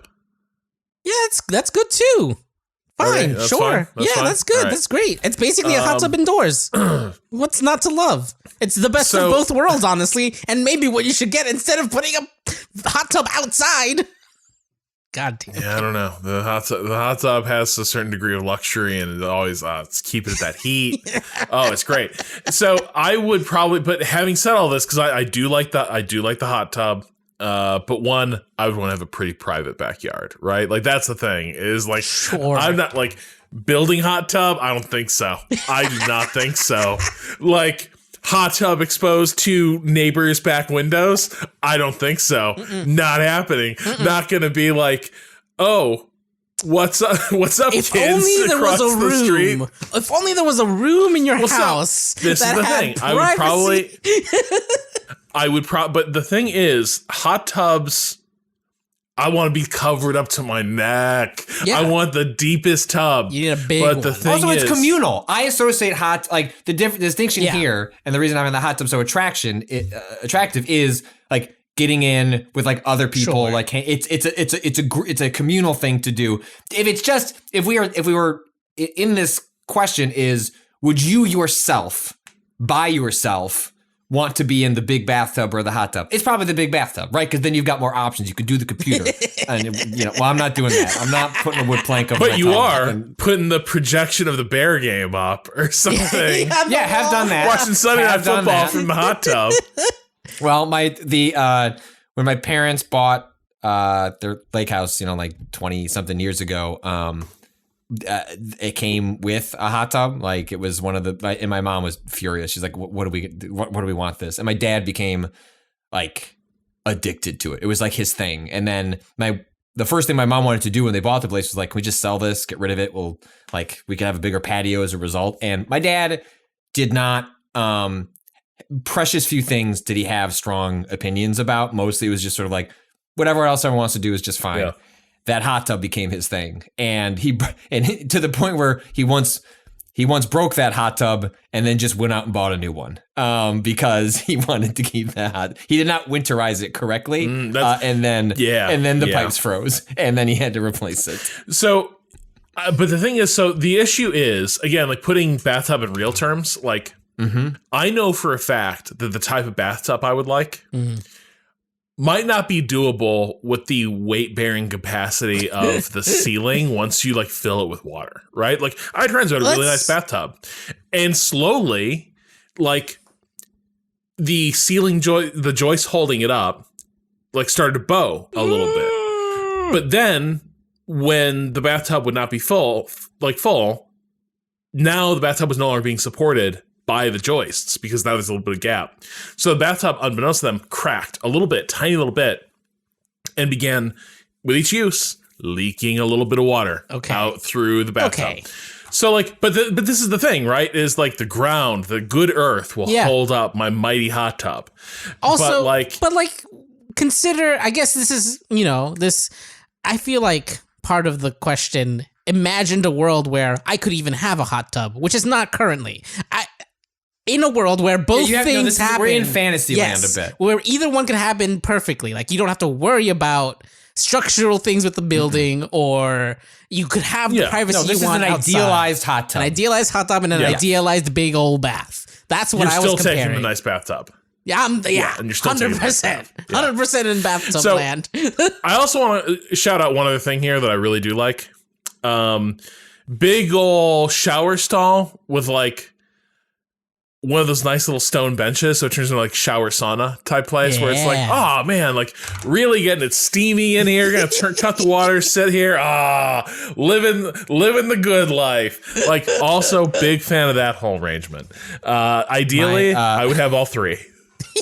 My some friends of mine just moved back from Seattle, back out near us, and they bought a house that was, the previous people bought the house, tore it down, built a new thing, and it's like a nice brand new house that I would describe as 95% complete. And like those 5% are like when you go down to their basement, it's like a big finished basement, except for when you open one of the doors connected to the basement and you go, there's no floor here, nor is there a ceiling. And so it's like, well, shut that door to that room. We'll deal with that one day, I guess. And they told me go into the bathroom. I was like, okay, go into the bathroom. I was like, what am I looking for? They're like, you'll understand when you get there.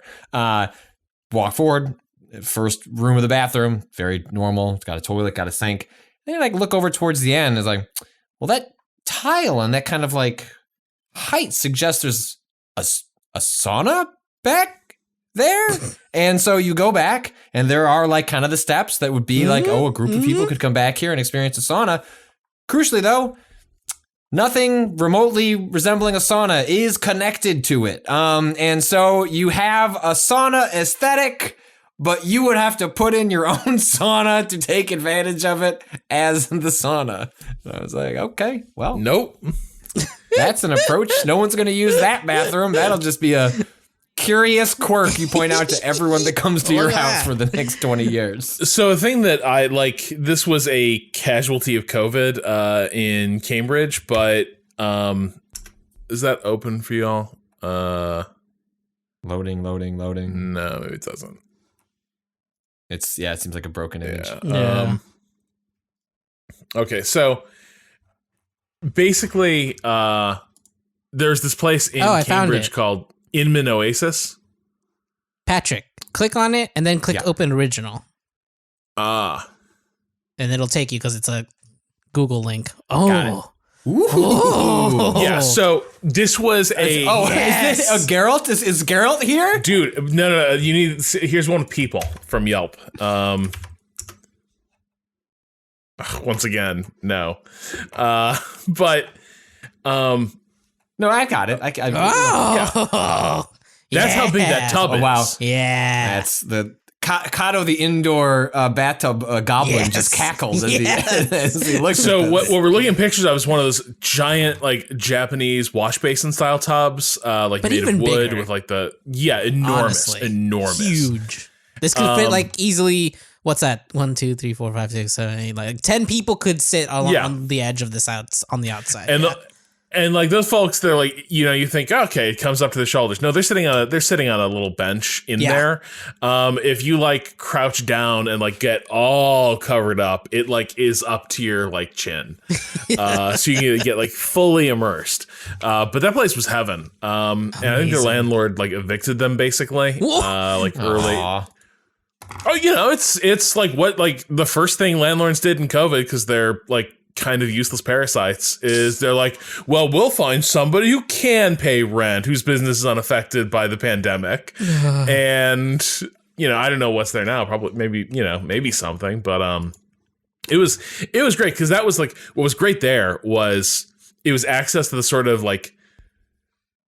of indulgent bathtub experience that you would never build for yourself in a million years, right? Like in no construction am I going to be like, you know what I'm going to do? I'm going to build like a 5 foot deep, Japanese tub. Yeah. Like not doing that, but these folks did, and it was heavenly. Patrick, you mentioned that there's a little there's a little Costco situation with the with It's probably listed on their website. I guess I could probably just brought up. Well, Let's see. we have an email about Costco fraud. Oh. I don't know what you like. I think I must have missed the part where you're talking about Costco fraud.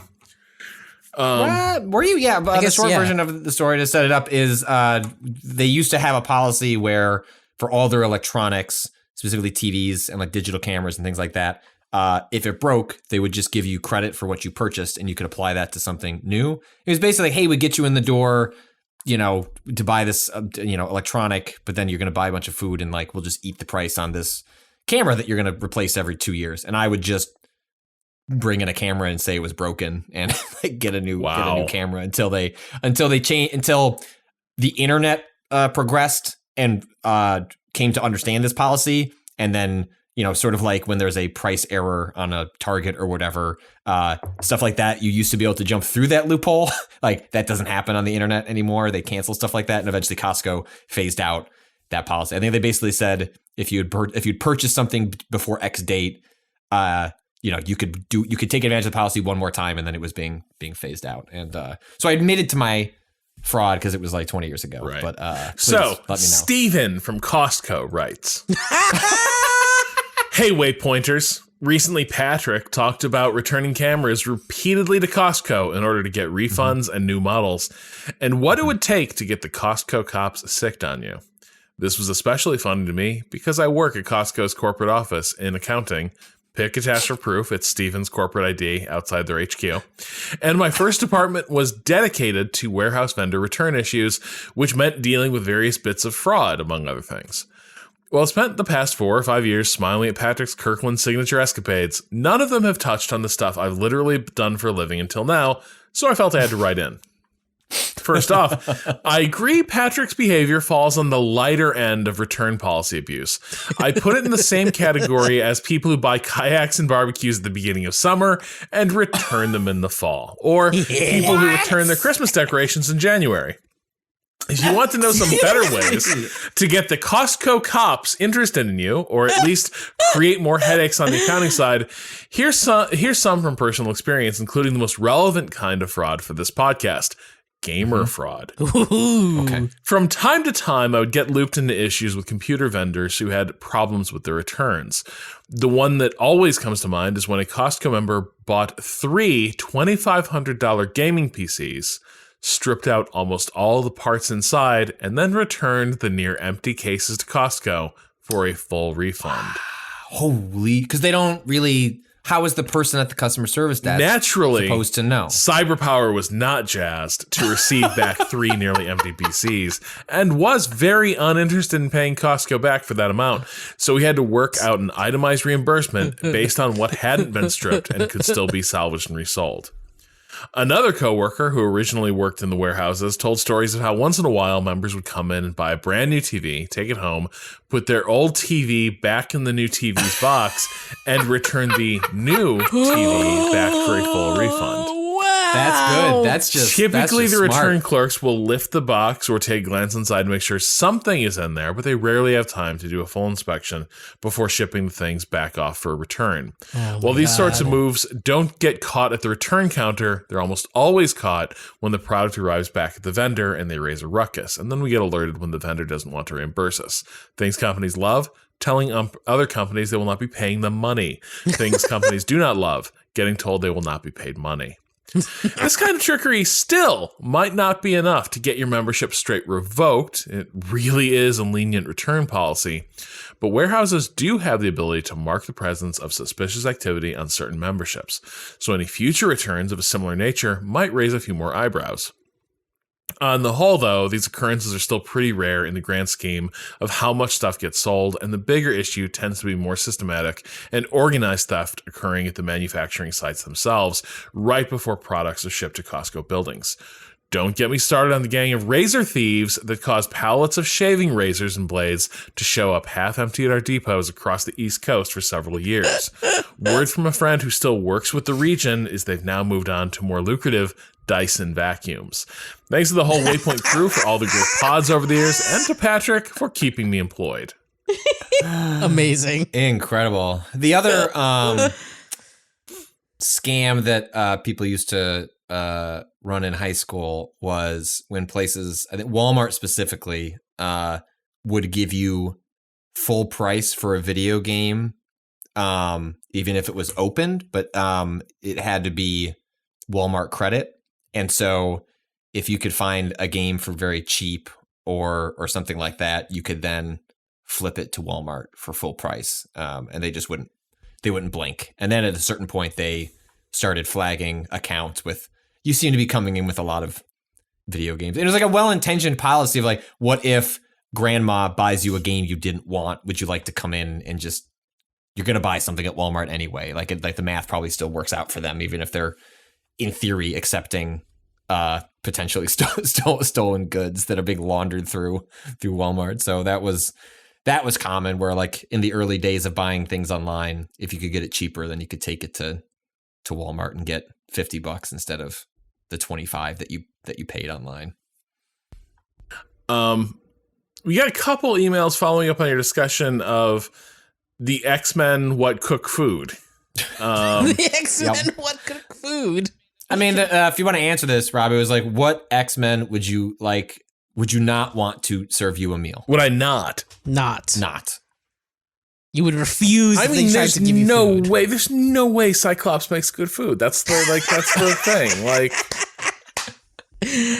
oh yeah, no, this chicken breast is very lean. You're right, Scott. This is nope, no carbs on this plate. Amazing. Is he cooking it with his eyes?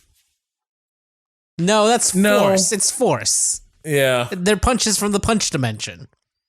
Right? It's not heat. I mean, there's a little bit of heat, but it's mostly force. What is it? So Tim from Detroit writes, in regards to mutants who do food, I just got to point out that it's kind of my boy Saucier's whole deal. He only has one appearance during the 2021 Hellfire Gala, but he seems neat. Link included.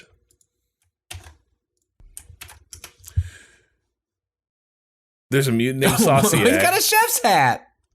Saucier is a professional chef, described by Magneto as the mutant miracle of cooking. He resided in the White Palace on Krakoa in order to provide his professional services to the White Queen. Saucier's mutant ability manifests in his forearms, yellow skin, forearms. Yes, not forearms. Four arms, like a Goro situation. Yellow skin, tusk-like teeth, and small horns. It's unclear whether this mutation is a contributing factor to his cooking skills. Attributes: skilled cook. Amazing. Name unknown. By the way, Saucier is just an AKA. Nobody knows who this person really is. Wow, I love it when you're like completing the script to your X-Men comic and you're like there's nothing to watch but like Iron Chef. This is the hot tub that they keep pushing. The Saluspa. Saluspa? Saluspa? So I love that this is just taken at a showroom. Hold on, is that looks like it's their family room. is that carpet under there? That is carpet. Yeah. Also, is this thing, hold on, is this thing inflatable?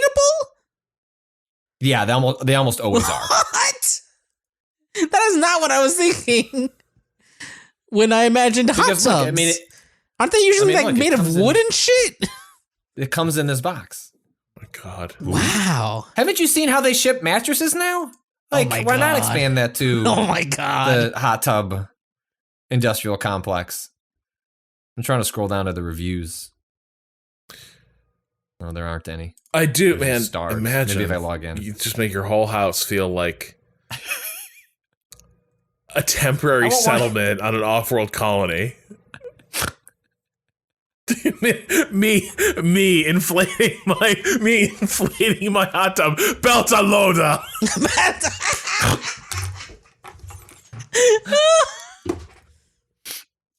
There are no reviews for this product. Oh, Hey, Bumpa!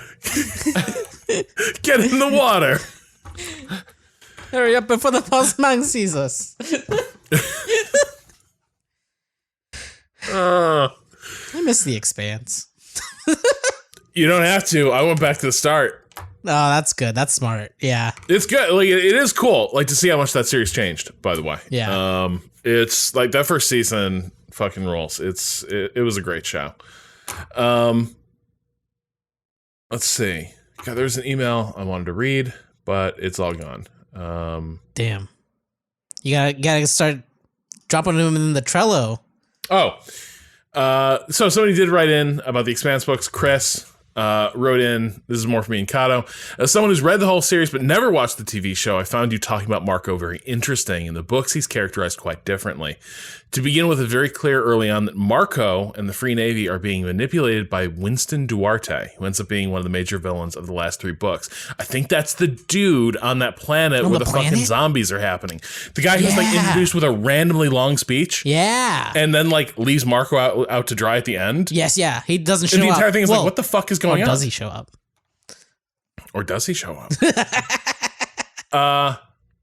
Besides that, while the belt is an important source of mineral wealth in the books, it's stated repeatedly that it's entirely dependent on Earth. The show did get to this for organic wealth, like food.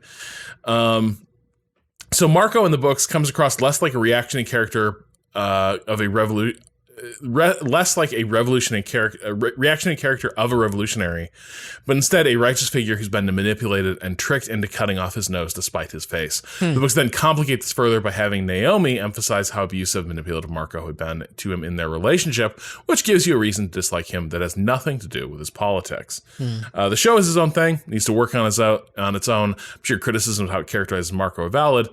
So many of the complicating factors in his characterization in the books are tied in the plot lines the show didn't get to, so I understand why they cut that, even if it ended up making him feel flat and uninteresting to you. I think there's definitely like a bit of like context lacking, but like when I finish the series, like I just think so much of it comes down to that one note rhetorical style that he goes through the entire show with Cado, where like every time this guy appears on screen, it's like he's barking out his lines. Yes. You know? And so like he always sounds like he's giving a like terrorist rally speech. Right. Even when he's doing mundane shit. You know what I mean? Show me the menu. Yeah. That's interesting. Yeah, it's like I wonder how much the books pin on that kind of shadowy figure. Specifically, there's just moments in this last season where actions taken are like, okay, all right, buddy, are you really for the people at this point? But so I started reading the books, because I was like, okay, now I'm curious, like what is really different? I'll tell you this much, it is like as annoying as people found the main character Holden in the TV show, I think he might be worse in the books. Like, there is literally a sequence where, like, remember the precipitating event, the entire series is unknown assailants blow up this, like, ice hauling freighter. Right. In the book. The Canterbury? Yeah. Yeah. Holden's reaction, he doesn't just say, I want to chase these guys. He opens a communications channel to the ship that just destroyed them and starts sending them pictures of everyone who died aboard the Cant. And it's like, these were people. They had names and families, and you're going to remember them. You need to know who you just killed. Remember and everyone's like, Cant. Holden, what the fuck are you doing? And he's like, they're going to feel bad about this. And it's like, oh man, Holden, just too much, too buddy. much. But it's a lot of fun. By the way, a couple of people did write in asking about this whole NFL situation. Now, it's a lot to get into for today. But Patrick, I do think we should just allude to the fact that once again, the NFL appears to have shit the bed in terms of like handling the politics around who gets coaching opportunities. This is an annual scandal in the NFL because it is a sport overwhelmingly played by black men. And as you move up the ranks of like NFL organizations, you find fewer and fewer like black men in roles of leadership. And when we get to the head coaching level, it's like basically Mike Tomlin, and that's it. Last year there were a couple of years ago there were 6 black head coaches, and I think we are down to, well, if Lovie Smith gets the Texas job, the ex-Chicago Bears coach, I think there would be 2. Oh, I guess. Well, and then there's Mike McDaniels. As many people, the Adam Schefters of the world, in which they are clearly passing along a league line, making very clear that when the Dolphins appear to be hiring Mike McDaniels, an OC for the 49ers, who is biracial, they made sure to include that in every. He's the first multiracial candidate hired this year, it's like, yes, that is. That is technically true, but also, like, I think in the last year, so to give a bit of context, it's very funny how all this blew up. So, as listeners to Waypoint may have heard a little while ago, a couple of years ago, there was sort of a scandal that the Miami Dolphins appeared to be trying a Philadelphia 76ers process-style tanking strategy to, like, just field a shit team and bank, like, draft picks. And there was a question as to like whether that was even a really responsible way to approach the game of football, given how violent it is. Like, you can field a shitty basketball team, and those guys aren't going to get like fucking murdered out on the court, right? They'll just be like. Well, I think Brian Flores, who we will get to, is the one who filed a lawsuit and kicked off a bunch of this discourse. Was the coach of that team, was asked at one point, what is it? I don't know if this was during that season or later or looking back on it, but he was like, there's no such thing as tanking for players, because when someone kicks the ball to you, like say you're a kick returner, when someone kicks the ball to you and there are, I forget how many players are on the field with that, like 12 extremely athletic men running full speed, down the field to hit you as hard as possible, holding to dislodge a ball. You tell that person you're tanking as they are being told to start running it out and avoiding those players. And so under Flores, that team did surprisingly well. A team that was like designed to not win many games ended up winning quite a few. They started poorly, and then like his culture, kind of like whatever you call culture, like what a coach brings. But like they started winning games. The players loved playing for him, and then a team that was set up to get a first round pick, I think won like 6 games or something, like way more than they should have, and still ended up getting Tua Tagovailoa. Tua, the quarterback they've had for a couple, for the last couple of years. Yeah, and they ended up being a pretty like a pretty decent team. But he was fired anyway at the end of this year, which to begin with was weird, right? Because actually, like by most measures, given what he had to work with, he's had a pretty successful tenure. So it was one of those things where this is not a guy where it was clearly time to like fire him the way like Matt Patricia had taken a decent Detroit team and like completely just smashed it into the ground and like broke it into pieces. Flores had taken a pretty bad team and made it a pretty credible one with some avenues for growth. So he gets fired. And by the way, it's like there's a history of like Stephen Ross, the owner, very Trumpy was an issue like a couple years ago. And so everyone's kind of curious, like, where's Brian Flores going to end up? Because he's clearly been a successful coach, a good coach. And the answer was nowhere. He wasn't getting jobs. But the thing that like tripped a circuit and caused him to like go on a mission to get justice with the NFL was this is so fucked up. It's so funny, but it's bad.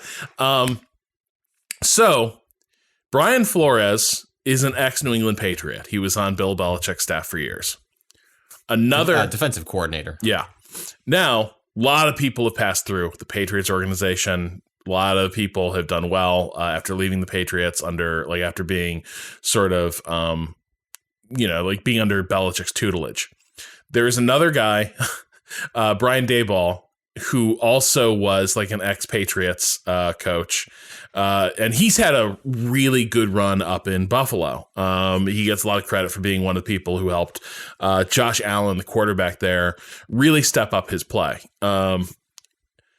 So Brian Flores gets a text from Bill Belichick being like, congrats, dude. This is awesome. I just heard it. You're getting the New York Giants gig. And Flores is like, wow, yeah, that is great news. I'm excited to hear that, coach.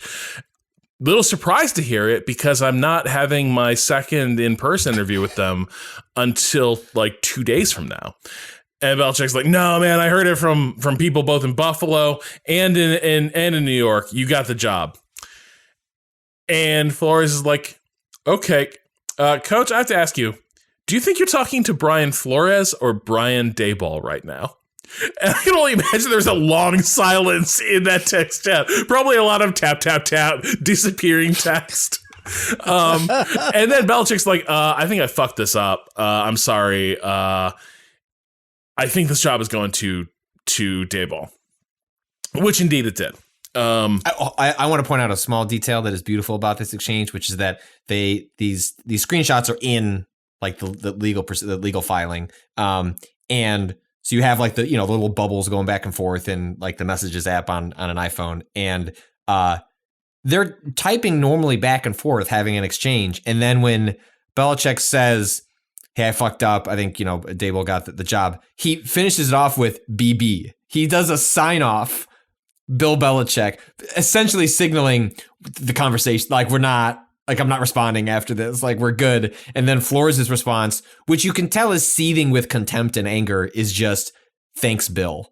And why that's important is because earlier in the exchange, he's calling him coach, right? Like, still like kind of a fatherish sort of figure, like a lot of people treat like coaches they work under for a long time. And I think Flores is an ex-player as well. But just extreme, like delightful, like that the Patriots are at the center of somehow at the center, but not responsible for the mistake. It is more just like lobbing a grenade into like the Giants and the Dolphins. And there's another key thing coincidentally are in their division, or at least the Dolphins are. And the other key thing here is that, so yeah, I think Belichick was genuinely just like, either he had it wrong, who was like he had just texted the wrong person. He meant to be higher. I think he texted. It seems like he just texted. Yeah. Like it could happen to any of us, right? Like it is, the context list is just a Rolodex of everyone you ever talked to, and Brian and Brian be next to each other. But the key thing about also the fact that the job was already promised to someone else before Flores even like had this interview is that the NFL pushes really aggressively this like Rooney Rule, which is that they will try to place like minority candidates, give them a fair hearing in these hiring processes. If Flores hadn't had his interview with the Giants and they'd already decided to hire this white coach from Buffalo, then Flores' interview is 100% like just window dressing on this decision that's already made, and it's like because you are required to interview, I think, at least 2 minority candidates before announcing your hire. And the idea is like, oh, if you get exposed to a broader set of people, then more of those people will get picked, or at least they'll be up for those jobs, and it'll all filter down eventually. At least that's the, if you want to look at, that's the, in theory, that's how it would work. Although in practice, obviously, that's not how it's right. It's turned into a series of like window dressing interviews, and that is definitely like. But Flores now had basically caught them red-handed, right? Like it was clearly okay. So my interview is not real. My interview is them like checking a compliance box and moving on. So he is now suing the NFL for discrimination. And it's one of those lawsuits that I have no idea if like the lawsuit is going to like, you know what I mean? Like in a court of law, I don't know what this lawsuit does. I don't like understand how it would play out.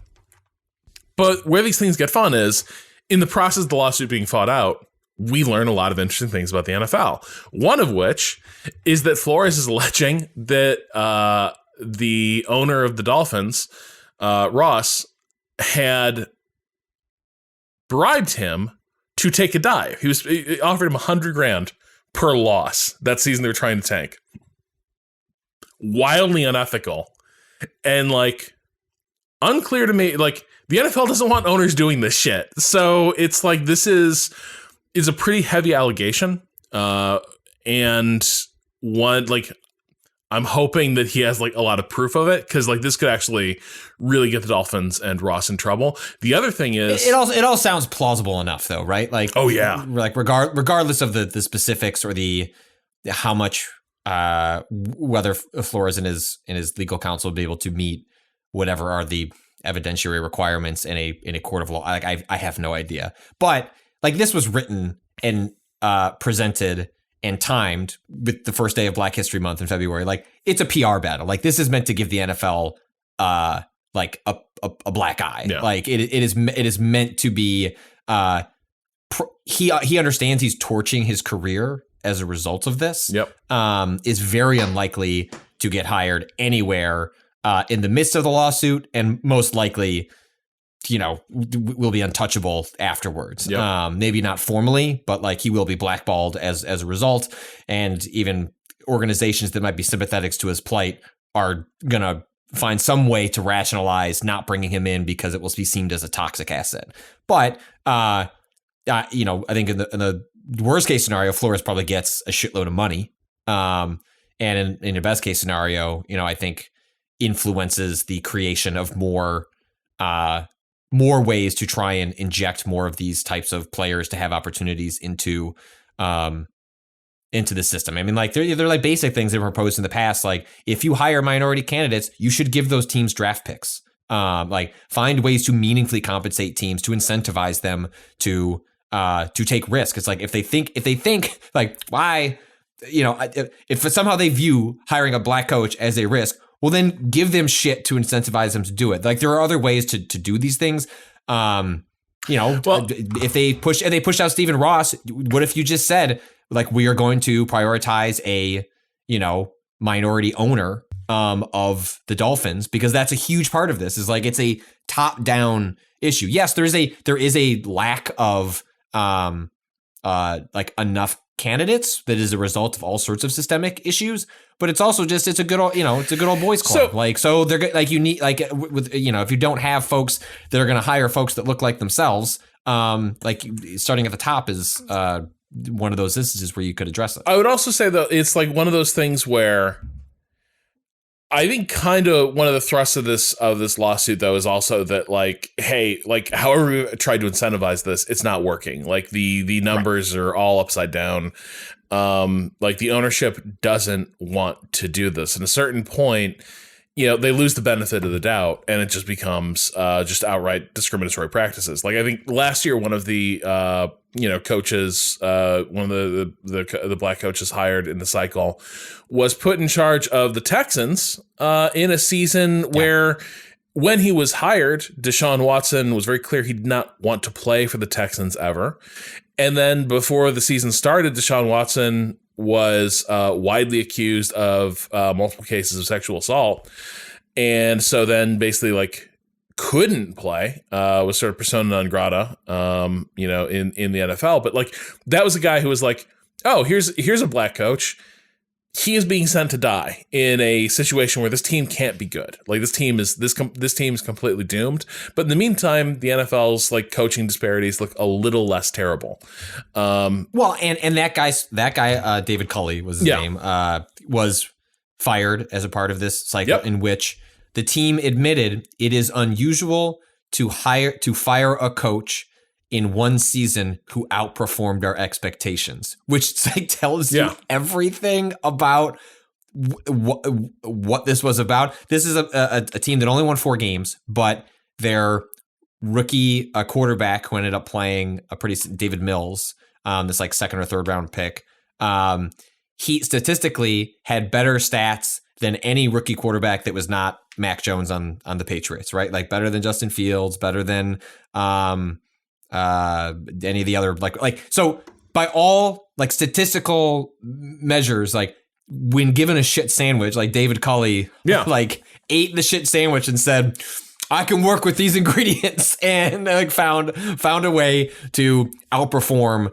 his expectations, and yet was still fired. And again, like to your point, they hired the black candidate so that they could say, look, we did it. And then they fire the black candidate because they won 4 games. And now, weirdly, the Texans are now on the precipice of apparently hiring a black candidate, Lovie Smith, an longtime ex-Chicago Bears coach, who then went into, he had 2 bad seasons with the Bucs and then was fired, you had your 2 chances. Had a disaster with the Illini.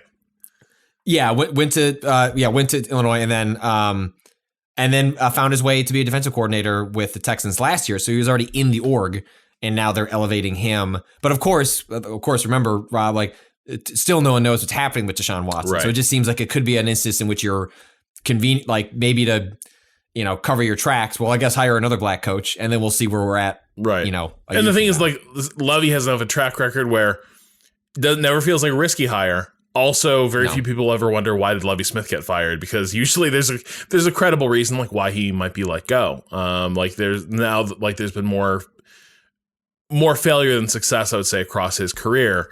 But there are cases like going back to Jim Caldwell being fired in Detroit. That was another guy who had taken a shambolic program, made Detroit a pretty decent team, and they fired him to, like, you know, they're tired of not like making that leap into sort of a front runner in the NFC North. So they bring in Matt Patricia, who just blatantly sucked.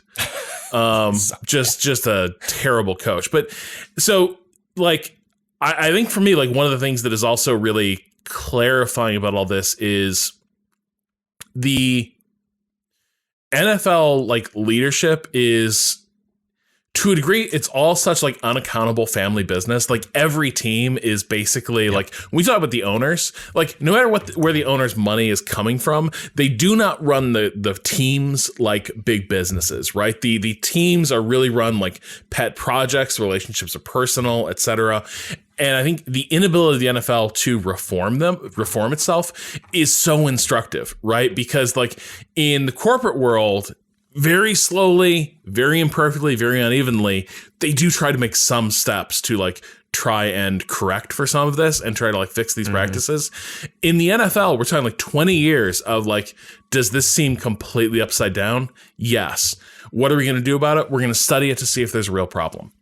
And it reveals like how useless the position of like Roger Goodell is in some ways, because like, if you had a commissioner with authority, they could probably mandate some changes and like force some of these teams to like toe the line, right? Like, hey, you're blowing this up for the entire league. Like, stop fucking this up. Like, guess what? Miami, you fucked it up. Guess what? Here are your coaching candidates. Like, hire one of these people, give them the 3-year contract.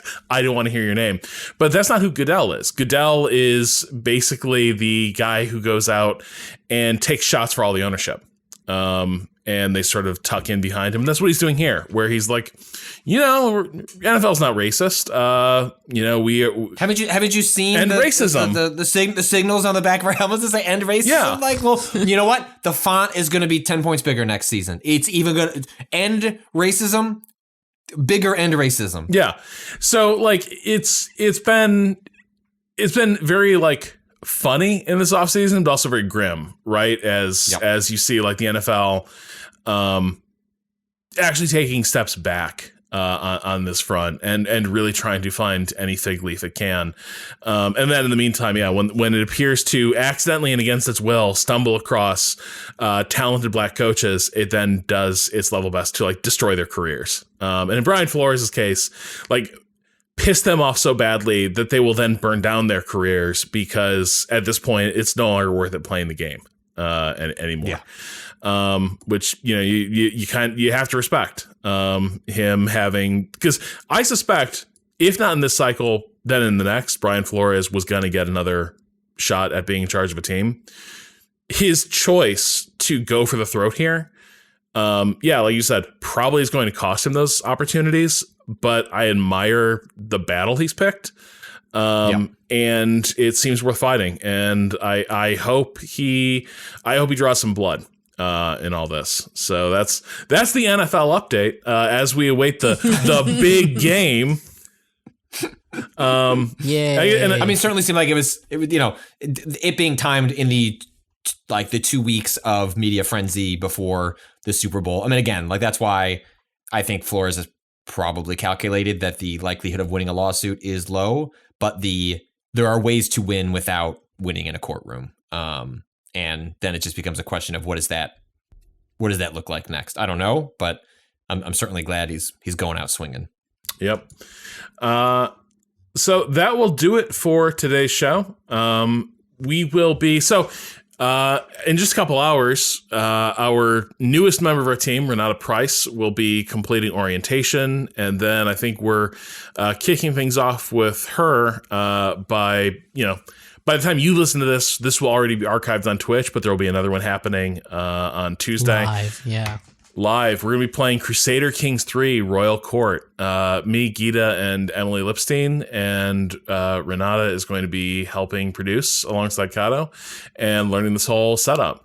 Then we're going to have coffee with Cado later this week. And we keep calling that show different things. Oh, right. A coffee appears. A coffee appears. It's better. It is better. I just need to... That means I don't have to be there if for some reason I'm sick. You can still have a coffee appear. For you all. That's true. This coffee is almost like a hot tub for my mouth. It's actually more like your mouth is the hot tub for the coffee. Anyway, the point is, all the latte foam wants to get in the sauna room that is your tummy. There's no jets in your mouth, so it's more like a bathtub for the coffee, right? Like, there you go. If the Seltzer boys show up, you can get the jets in your mouth. The Seltzer boys.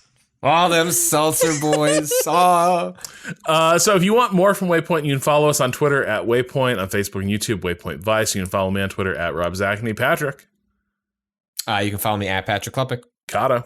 At _Cado_appears. For Waypoint Plus listeners, this week we have a Waypoint After Dark we recorded with Renata. That'll be popping up on.